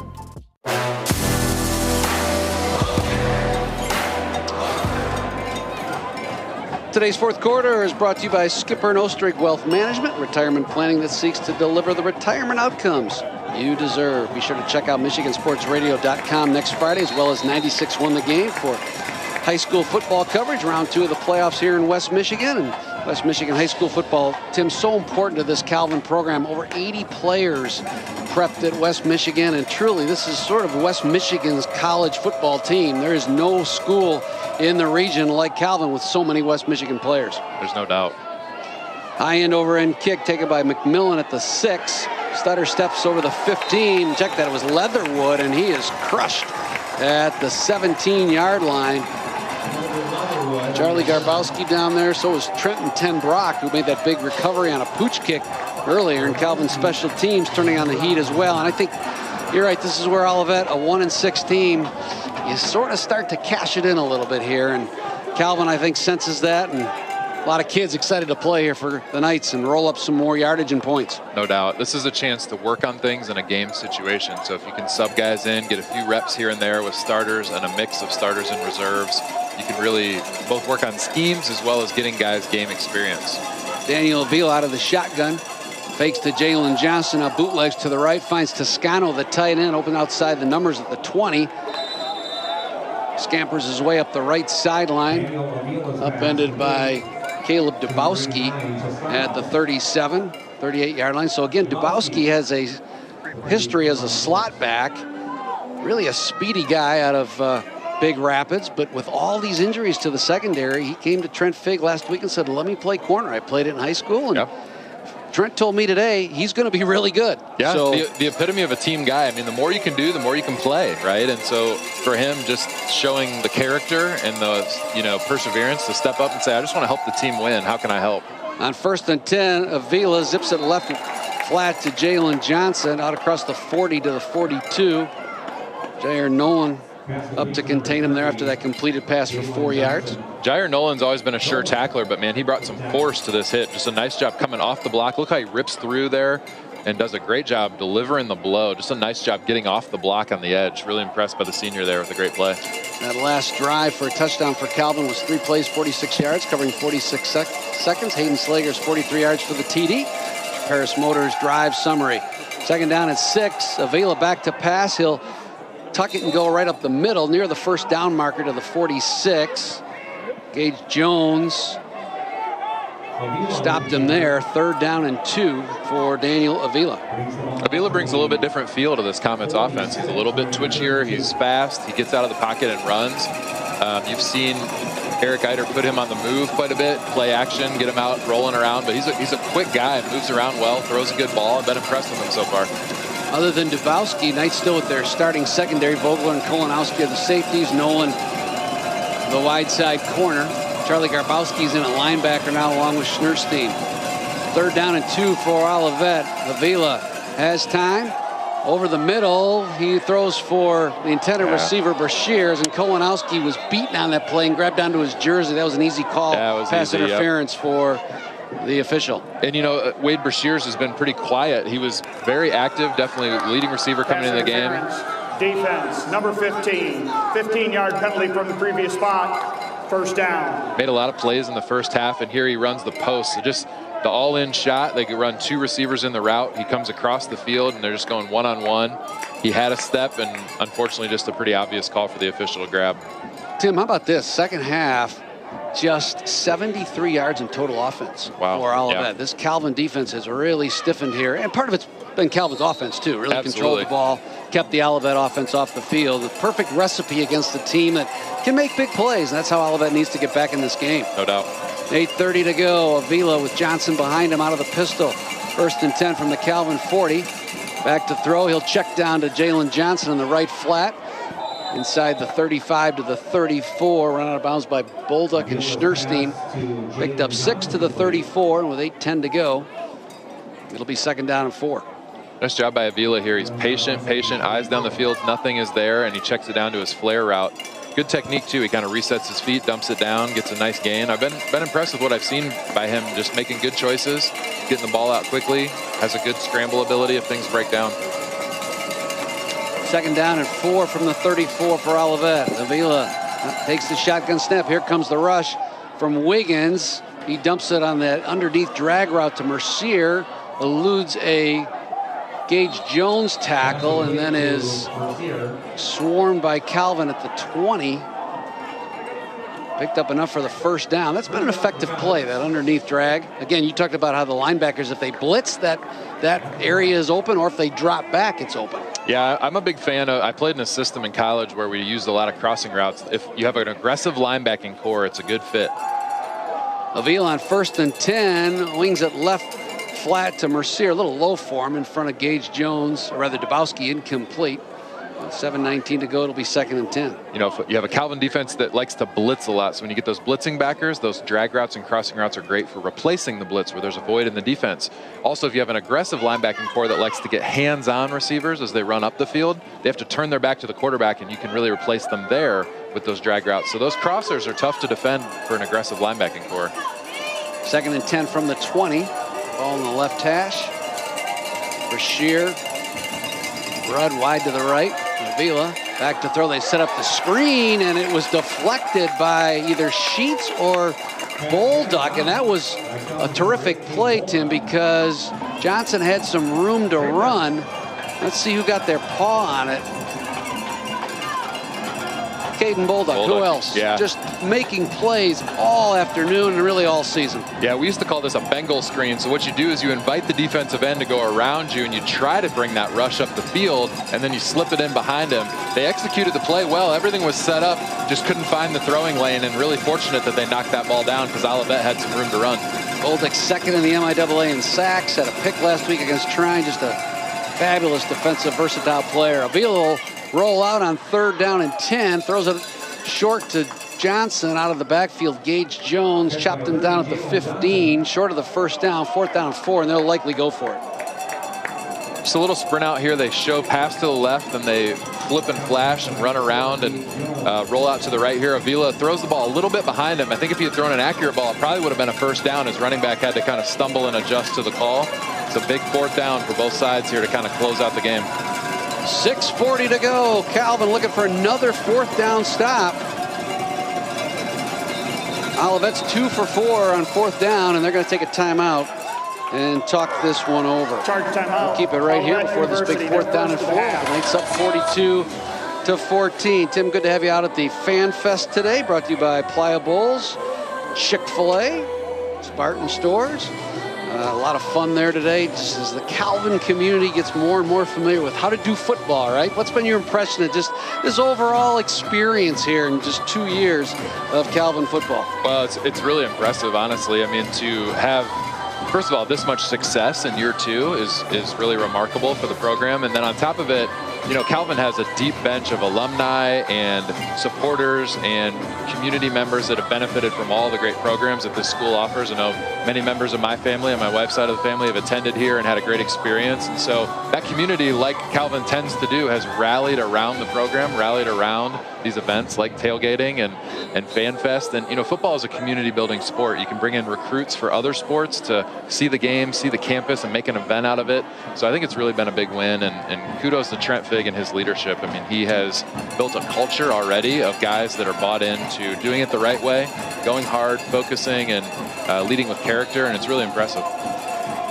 Jair Nolan's mom standing up and enjoying that cheer as the fans exhort Calvin on this 4th down and 4. Avila takes the shotgun snap, rolls left, has got a man open at the 5 and able to elude the tackle of Kolanowski and get to the pylon for the touchdown is Bates, the wide receiver. Nice throw by Daniel Avila, finding his sophomore wideout for that score. And this is a hard throw. You're rolling left on the goal line. You're a right-handed quarterback. You got to turn your shoulders and throw it accurately. It's a nice job by him, getting outside on the edge, turning the shoulders, and accurately throwing the ball. Nice play by Olivet. On to attempt the extra point is Angel Potter. Out of the hold from Elijah Satoff. High snap, and he couldn't get it down, and the kick is, well, I don't want to say it's blocked. I think it looks more like one of my sculled sand wedges, sculled 9-irons. It just kind of went into the line of scrimmage. Kick is no good, and the score remains 42-40. We'll be right back. Calvin's offense takes the field when we return on the Calvin Sports Network. What I've learned in my 4 years at Calvin University is that believing in yourself means a lot. In your job, in your church, on your team. That belief that you have is what's going to motivate you to become the best you that you can be. There's a goal for Josh Boyer. 6:45. A lot of guys on the team, they saw me as a leader. I can use those abilities that I learned on the field. I can use them off the field in the classroom because that's what's going to make the difference in the world after you graduate.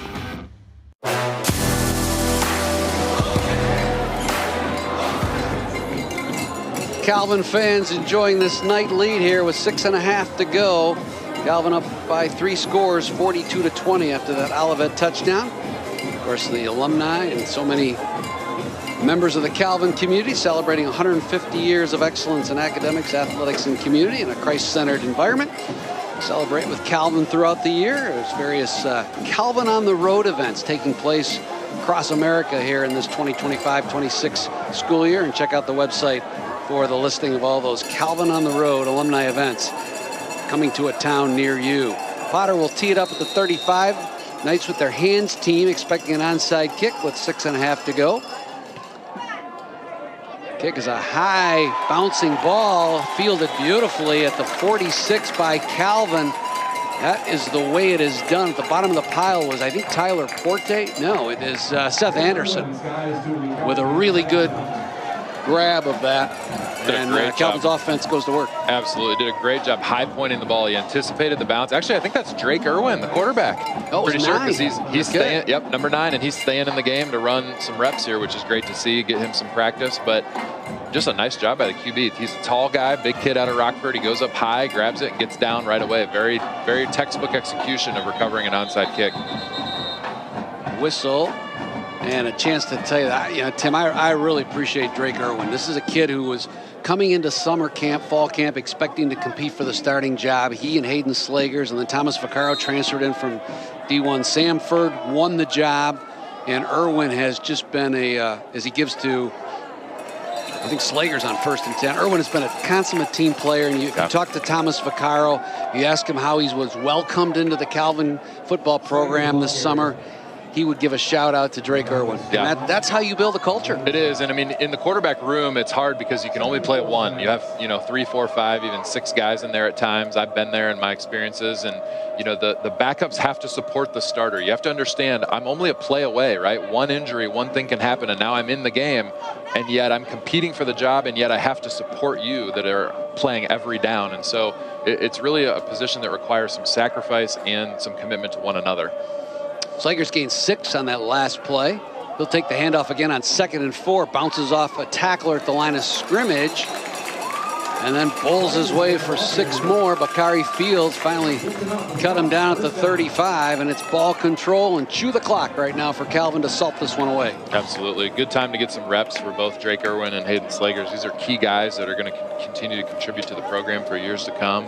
Nice job here. Hesitation, follows his block, tucks in behind it, and then pushes for an extra couple yards. One thing that we're seeing really developing in these Calvin running backs is patience. They're hanging behind blocks. They're trusting the scheme. They're not just going alone on their own. They're hanging behind those guards, getting up to the 2nd level. 1st and 10 from the Olivet 35. Slagers again with a good cutback at the line of scrimmage and then motors his way up the middle into the secondary. Javon Peterson saved a touchdown at the 26, a gain of 9. Hayden Slagers racking up the yardage here, and again, some good blocking. Boy, just a beautiful hole. So same thing here. You see the tight end, Paul Bauma, pulling around. This is a bit of a counter concept. So you step to the right, you wait for the tight end to cross, and then you follow him up into the hole as the double team forms. You have to be patient. These run plays take time to develop. And the Calvin running backs today, you've seen that over and over again. They get in the hole, they hesitate just a bit, and then they use their blocker to their advantage. Really nice run. 2nd and 2 from the 27 for the Knights. Slagers off Irwin's left hip. He'll take it again and start out right. Now cut back to the left and bust his way right up the gut towards the end zone. Touchdown, Calvin Knights. Hayden Slagers with a ditto of his first touchdown. Runs 27 yards right up the gut for his 2nd touchdown of the game, and Calvin has extended the lead 48-20. This is another counter play. You see that sometimes called the sniffer position or the H-back position. Paul Bauma is sitting there off the line of scrimmage. We used to call this gate, guard and tight end, the gate play. So the guard kicks out, the tight end pulls through. Look at this 2-point conversion. Oh, they got it. Tate Dome will throw for it out of his holder position, and the senior from Petoskey finds Luke Mishmerheisen in the right corner of the end zone for a 2-point conversion. And instead of 49-20, it's 50-20. Beautiful throw by Tate Dome. It had to be a high school quarterback in Petoskey, right? There you go. That was a beautiful pass. We used to call this the muddle huddle. So you show kind of a weird formation, you make the defense respect it, then you shift over and kick it. This time they don't shift, they don't move. I think one of the things as a coach is if you're going to tease your team with a trick play, you got to run it. You can't just show them something and never use it, keep it on the shelf. So I like it. And you make your opponent prepare for one more thing every single week. I want to know this. How do you remember all of the acronyms and all of the nicknames for all the plays and schemes and formations you ran from college at Western and saw in the NFL? Yeah, I mean, well, my wife Michelle would make fun of me, but when we were in Indianapolis, we were newlyweds. We, trying to make the team as a backup, and some of those calls were so long and so mouthy. But you got to come in the huddle as a backup and say it quickly, right? Say it with confidence. So I would say plays in the mirror. I would, have flashcards, like say them to her. Because you got to just get that whole terminology memorized. So, I think I'll take it to the grave, Bob. I'll never forget. So basically, you were ahead of your time. You would have been a great subject of a Netflix quarterbacks documentary. I guess so. I just didn't have the arm strength to make Michelle, it all the way there. Michelle grilling you over questions about calls. Yes. You got to practice. You got to be confident when you step in that huddle. Knapp, high end over end kick to Leatherwood. They'll return it up the right sideline out over the 30-yard line to the 31. Here's that 2-point conversion for those watching on TV. Tate Dome, that's a really nice throw. Yeah, so you just had basically 3 linemen on either side and then a tight end. So they took the line, split it in 2 groups, and then you got your center and your holder. And, man, he took the snap and reliving the glory days of high school QB. A nice little ball, put it up high, and that's fun. You know, you're winning a game, you get other guys contributing, other guys scoring points. That's pretty cool. Here's a fast signs final from Albion. The Dutchman, Calvin's next opponent, put up 62 today. They whitewash the Britons 62-0 at Albion. 1st and 10, another new quarterback in there for Olivet. It is Kanye Donaldson, a freshman from Pontiac. He hits Rashawn Masir on a quick out route to the 46. Picked up 7, 2nd down and 3. Well, you think about Eric Eider, I think where Olivet is as a program with a new head coach is very similar to where Calvin was last year. They're very young. They have little depth. They have little experience, but they have a lot of potential. And so for Olivet, you know, can they keep fighting? How many guys can they retain this offseason? And then what does that offseason work and preparation look like? It's going to be important for them. 4-man rush. Donaldson will roll to his left. Now tuck it and go over the 40. He's got a 1st down. Richard Wiggins, or Morgan Martinez actually making that stop. A couple of 54s in there. I think it's Martinez who's been moved from O-line to D-line. One skill I'm impressed with these Olivet quarterbacks is Eric Eider likes to roll out, and they roll out a lot, and he's expecting these right-handers to be able to roll left and throw it, and they all do it pretty well. Pretty impressive job here. He squares the shoulders, nothing there, takes it down and runs. You can see his athleticism. Looks like he's going to be a bright spot in the future of this program. Good to see Jaden Lewis, number 57, in the lineup for the first time. 1st and 10, here's a pass floated over the middle, intended down at the Calvin 40 for Churchman Sika. The tight end has already caught 1 pass today, just off his hands, incomplete. Yeah, just a little bit too much air on this one. It's a good read, good decision. Just got to put a little more juice on that ball over the middle against the cover 2. Tim, obviously Calvin in great shape on their way to win number 6. We talked about that at the outset of the show, just what that means to have a guaranteed winning season. But how about just the message it sends to the MIAA? There were 3 teams sort of picked at the bottom of the MIAA this year. Kalamazoo, Olivet, and Calvin. Calvin beat both of those teams, not to mention the Trine win as Donaldson throws incomplete left side on 2nd and 10. What does this win do for the Knights, just in terms of their perception by MIAA opponents? I think it puts people on notice, right? It earns respect. I mean, here's the thing, Bob. When you try to win your league, at some point you're going to face a game that's just a duke it out, bloodbath to the end, and that was last week for them, right? They had to come out on top. You got to beat somebody you're not supposed to beat if you want to win your conference. And so this kind of builds that separation of Alma, Adrian, Hope, and Calvin in the upper tier, right? And then Trine, Kalamazoo, Olivet, and Albion in the second half of the league. It really earns respect, I think. Kanye Donaldson takes the snap on 3rd and 10. He'll roll right, guns it down the right sideline, intended for Brashears. A diving deflection on a fine play by Gage Jones. Knocked away, incomplete, and that'll bring on the Olivet punt team. I tell you what, out of all I thought Calvin would score today, but out of all the things that has impressed me, 2 things. We'll talk to Trent Figg after the game. One is the running game, well over 200 yards, 4 backs, all recording over 60 yards rushing. But the other thing is this defense. Absolutely. Despite all of the injuries in particularly the back end, this team has adjusted and really played well today. And different people stepping up, right? I mean, we've talked a lot about Dabowski coming in and saying, just put me in, coach. I'm ready to do something to contribute. But they also just made some really nice adjustments at the half. They adjusted their approach to blitzing. They played a little bit more cushion coverage, and they stopped the run really, really well. And so those things add up to a good second half, scoring a lot of points and getting a win today. Olivet came into this game last in MIAA rushing, so like you said, that was a given. You had to stop the run, and when you stop the run, now you can start to do some different things. And Calvin did that defensively, and Charlie Grant was effective early, but the adjustments made by Lamar Bell and Trent Figg in that second quarter really turned this game. You felt it just tip in the second quarter. You sure did. It's never changed. Drake Irwin still in at quarterback, 1st and 10.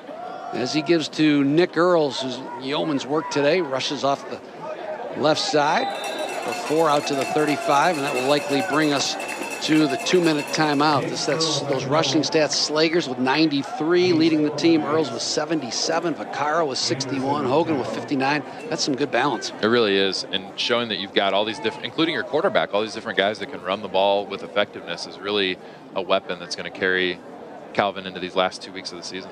We've come to the 2-minute timeout. When we return, will countdown, the final 120 seconds to Calvin's 6th win of the year and a winning season in just their 2nd football campaign. That's coming up on the Calvin Sports Network, WXSP TV, 96.1 The Game, and Michigan Sports Radio. The mission statement of our program is building champions for life. And I truly mean that when I say that. To me, there's 2 types of programs. There's transactional and there's transformational. And we are building a transformational football program here because we want our young men to leave prepared for the rest of their lives. And so when we talk about being champions, we talk about 4 different areas: in the classroom, in the community, on the field, and then champions of our faith. And all 4 pieces are so important to what we're doing.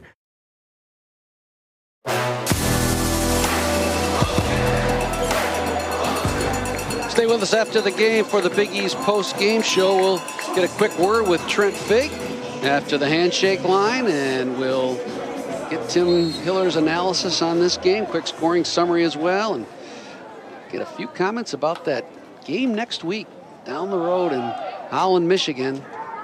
The episode number 2 of the rivalry. Last year, Hope won it 38-7, and this year the Dutch will host it. And I tell you, at the top of the MIAA, it's a great race. Alma, despite losing 2 non-conference games, is in first place.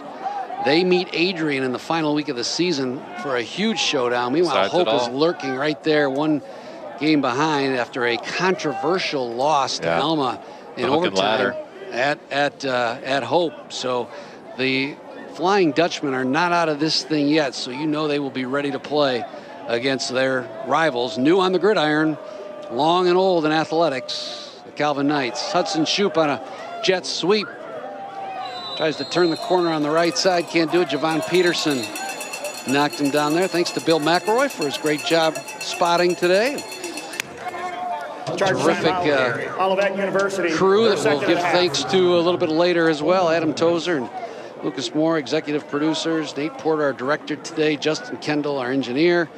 Camera operators, Ethan Kaiser, Jordan Baum, Langston Holquist, Nathan Hall. Mark Townsend handling the broadcast audio.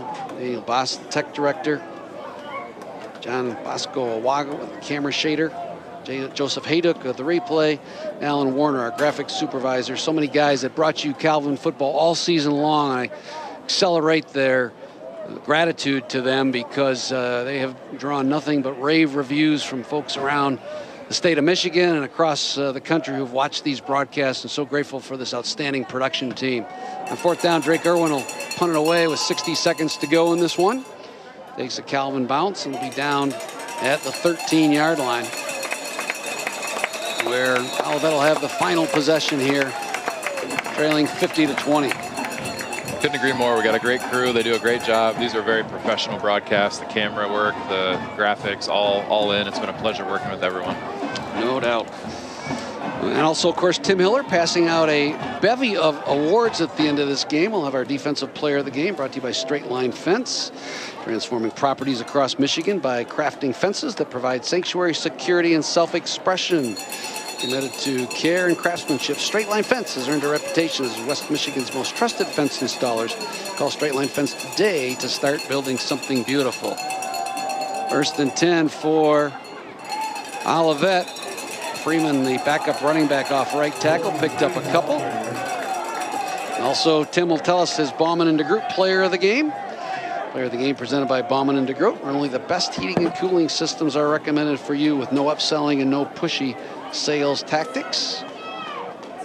Visser Brothers teamwork play of the game. A lot to celebrate here for this 6th win for the Calvin Knights. Freeman again off left tackle, and that should be just about all she wrote here as Calvin on their way to their 6th win, guaranteeing a winning season in just the 2nd year of this program's existence. And they've done it with a 4-1 home record. Tim guarded their yard here. Only Adrian came in here and could beat the Knights. Victories over Concordia, Kalamazoo, Trine, and now Olivet give the Knights a 4-1 record in front of the home fans. That's the way this one will end. 50-20. Calvin wins it. Don't go away. The Big East post-game show is coming up next. Be joined by Trent Figg and get his celebratory comments on this victory today. Stay with us. Coming up, it's the post-game show. Calvin wins it today over Olivet. Fast Signs final score. The Knights 50, the Comets 20.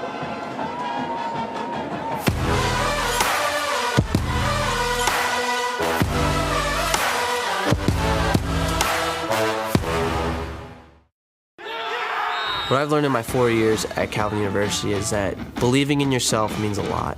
In your job, in your church, on your team. That belief that you have is what's going to motivate you to become the best you that you can be. There's a goal for Josh Boyer. A lot of the guys on the team, they saw me as a leader. I can use those abilities that I learned on the field. I can use them off the field in the classroom because that's what's going to make the difference in the world after you graduate.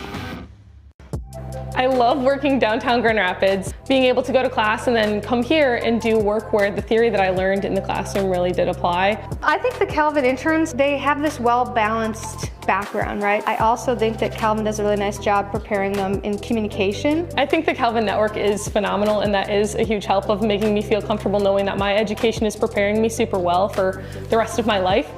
So knowing that I can see people being successful in their lives who went through the same educational system as me is very encouraging.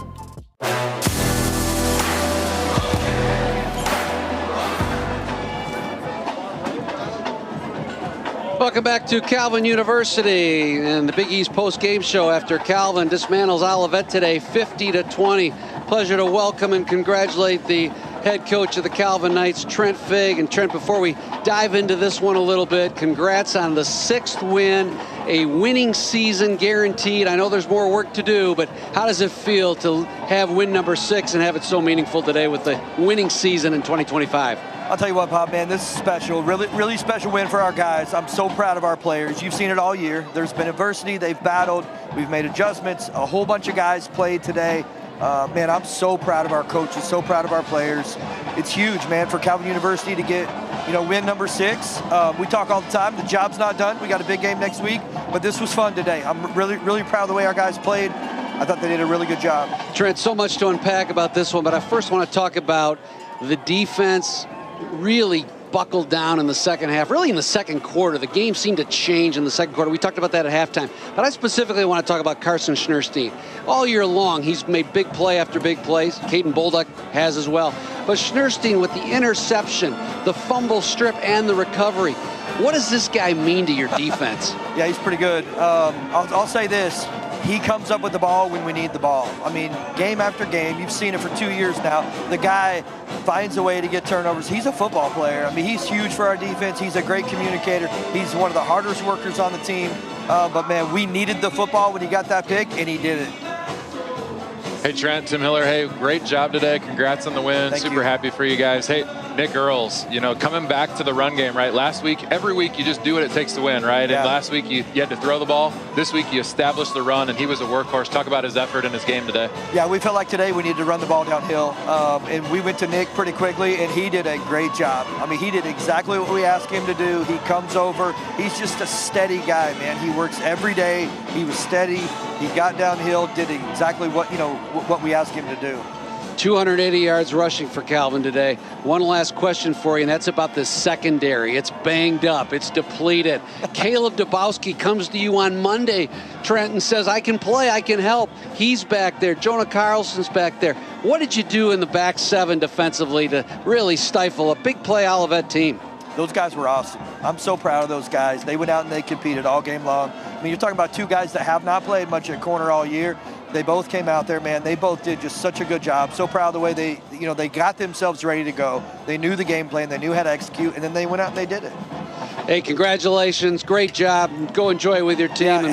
Yeah, and one more thing real quick. I want to give a quick shout out. I have 2 grandmas back at home that I know they're sitting there watching this. Just want to say thanks to them. Oh, that's awesome. Trent Figg, congratulations. And Grandma Figg, and what's the other? We got to get the last name of the other grandma. Her name's Ellen Whitmer. Ellen Whitmer, and I assume they had an absolutely delightful Saturday afternoon. Congrats, Coach. We'll step aside when we return, get Tim Hiller's analysis on this one, give you some final stats, quick scoring recap, and pass out our awards for this Calvin's 50-20 win over Olivet. That's all ahead on the Big East Post Game Show.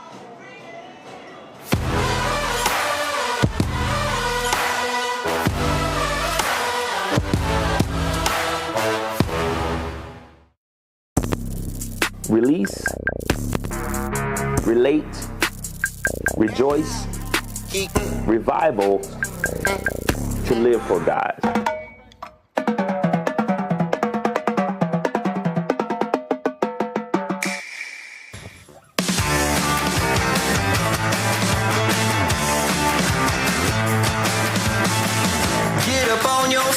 this is a shakedown.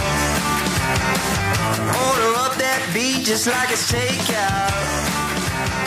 Show me you got soul inside those new shoes.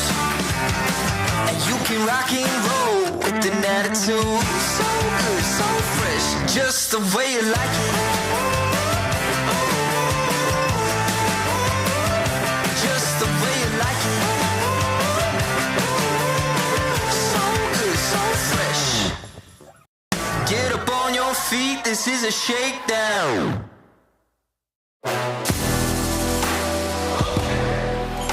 Welcome back into the broadcast booth one final time as Calvin provides a victorious Senior Day homecoming today. 50-20 is our Fast Signs final score. Final stats in the game today, really dominated by the Knights. First downs 23-17. I think the biggest stat, rushing yards 280-39. That says it all, really, just in the dominance for Calvin. Receiving or passing yards, Olivet did throw for 311. But they had to work for it. They threw 47 times, completing 27 of those. One of those was intercepted. Calvin averaged 6 yards a play. Olivet 5. Penalties were important today as well. Early on, Olivet with some key penalties. They had 6 for 55. Calvin ended up with 5, but most of them later in the game. Third down efficiency, the other big stat. Olivet 4 for 14. And Calvin 8 for 15 today on third down. Give Thomas Vaccaro a lot of credit for that. Speaking of Vaccaro today, he was through the air, an efficient 15 for 28, 1 touchdown, no picks. Hunter Hogan was his favorite receiver, 5 catches for 73 yards. Mishmar-Heisen had 4 for 47 on the ground. That's the big story. Hayden Slagers with 93 yards and a couple of touchdowns. Nick Earls with 85 yards and 3 touchdowns. Vaccaro 61 yards and a touchdown. Hunter Hogan 59 yards on just 5 carries. For Olivet today, through the air, they had a couple guys put up some yardage. Charlie Grant started the game 19-31, 1 pick for 223 yards. Also threw 2 touchdown passes. Daniel Avila in his relief, 7 of 12 for 81 yards. Rashawn Mercier with 8 catches for 98 yards. Bates with 5 catches for 95 yards. Brashear with 4 for 56. All those guys scored 1 touchdown, the 3 touchdowns. Jalen Johnson held to 45 yards on 11 carries on the rushing attack for the Olivet Comets. Defensively today, for Calvin, another big game for the defense. For the Knights, led by who else? Carson Schneerstein, 10 tackles. He's been in double-digit tackles every single game this year. Caden McCullough right behind him with 9, leading the way. Okay, time now for our awards. Before that, though, just a quick scoring recap. It was 21-14 at the half after a seesaw first half that saw Calvin trail 7-0, 14-7. Big play in the game, really, an interception by Carson Schneerstein that gave Calvin the ball in a short field and led them to a 21-14 lead at halftime. And then from there, the Knights took off. Tough defense in the third quarter triggered a couple of scoring opportunities, resulting in only 1 touchdown. But then from there, the Knights rolled on, leading 35-14 after 3 and winning it 50-20 going away is our Fast Signs final today. Tim Hiller, let's give out some awards. Defensive player of the game today. Yeah, I'm going to go, who else? Carson Schneerstein. We just talked about him. 10 total tackles, 6 assists, 4 solos. He was remarkable today, and I think one of the bigger plays, that pick, right? Momentum-changing play, got Charlie Grant to force the ball down the field against the cover 2, made the diving catch, and that really shifted the momentum. Just a huge play for him. Also got in on a forced fumble and a pass breakup. Just a really all-around game. We're not surprised by this at all. He's been such a solid force in the defense. His attitude, his leadership, his effort, his coaching of the younger players. But today he's far and away our defensive player of the game. Yeah, you saw the stat line for those watching on TV. Just so impressive from Schneerstein for yet another Saturday afternoon.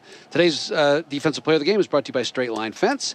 How about the player of the game, brought to you by Bauman and DeGroot? Yeah, I think when you have 6 rushing touchdowns in a game, you have to go with someone running the football, and I'm going to go with Nick Earls. Just kind of an unsung hero of the team, but, 22 carries, 22 for 85 yards, only 4 a carry, but, these effort runs, these gutsy runs in the end zone, his lineman's falling on him. He puts the hand down, doesn't go down, finishes the run, scores. He was crucial in the red zone offense today, and just a workhorse, really impressive effort.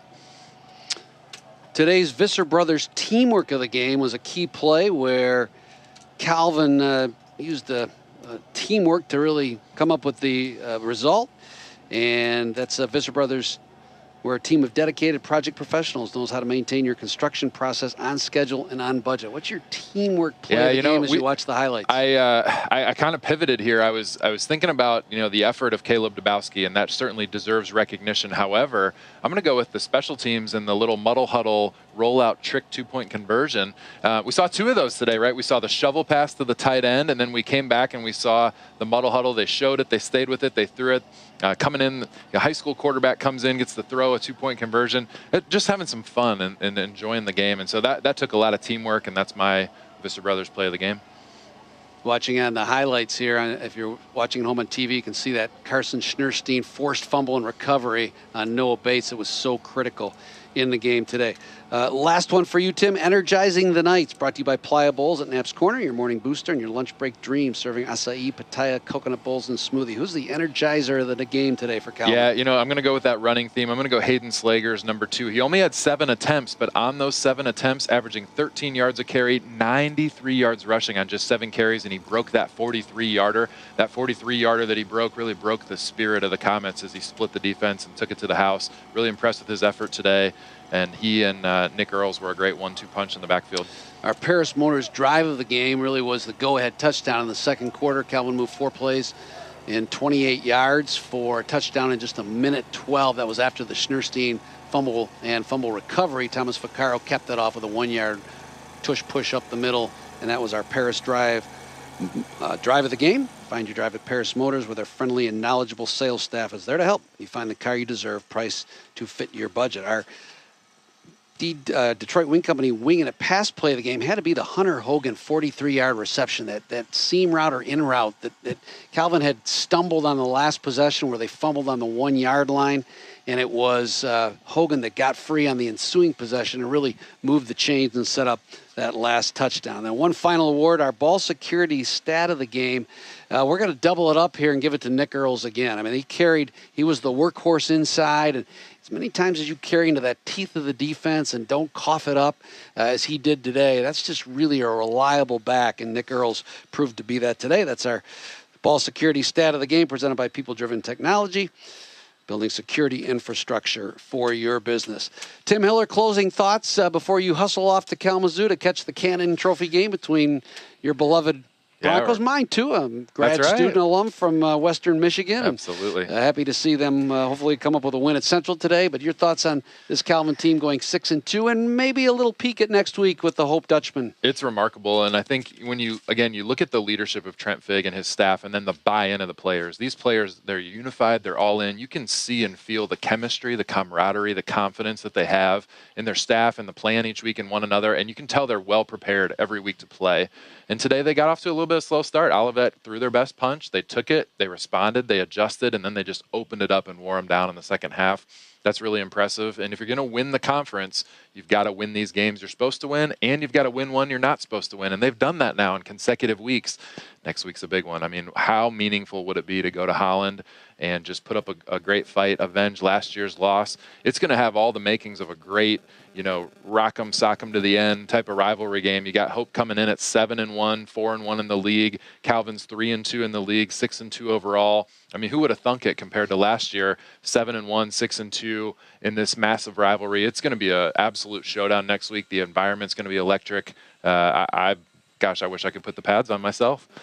Tim Hiller, great job today. Absolute blast working with you. Jason Likewise. Hutton will join me next week in Holland. So we'll see you next year when we do this again back here at Calvin University. But for today and the other game that you did, just love working with you. Great job today. I want to thank a number of people today. Trent Figg for all his help in putting this information together as well. Jim Timmer, and outstanding job producing the game here this afternoon at Calvin. Calvin SID team of Jeff Phoebus, Mike Gibbons, and Brianna Nolan. Also the Olivet Sports Information Director, Jeff Henson, for his help as well. I mentioned our great broadcast crew that we listed a few minutes ago. So many people producing such a wonderful telecast here again this afternoon from Calvin. Thank you to also in the Michigan Sports Radio studios, executive producer Brock Conkle. And in the iHeartMedia studio, Charles Keegan does a great job on the board, and Brett Paquita, executive director at iHeart and 96.1 Sports as well. Thank you to all of our sponsors that made this so enjoyable today. But most of all, thank you to the fans for listening and watching on this beautiful Saturday afternoon that saw Calvin move to 6-2. Next Saturday, we'll be on the air at 4:45 on 96.1 The Game and Michigan Sports Radio at 4:45. Join me and Jason Hutton for all the action. And it should be a dandy from Ray and Sue Smith Stadium in Holland next Saturday. So, for Tim Hiller, this is Bob Sachs saying so long, everybody. Have a great weekend. Once again, the Fast Science final today. It was Calvin 50, Olivet 20. Good night, everybody.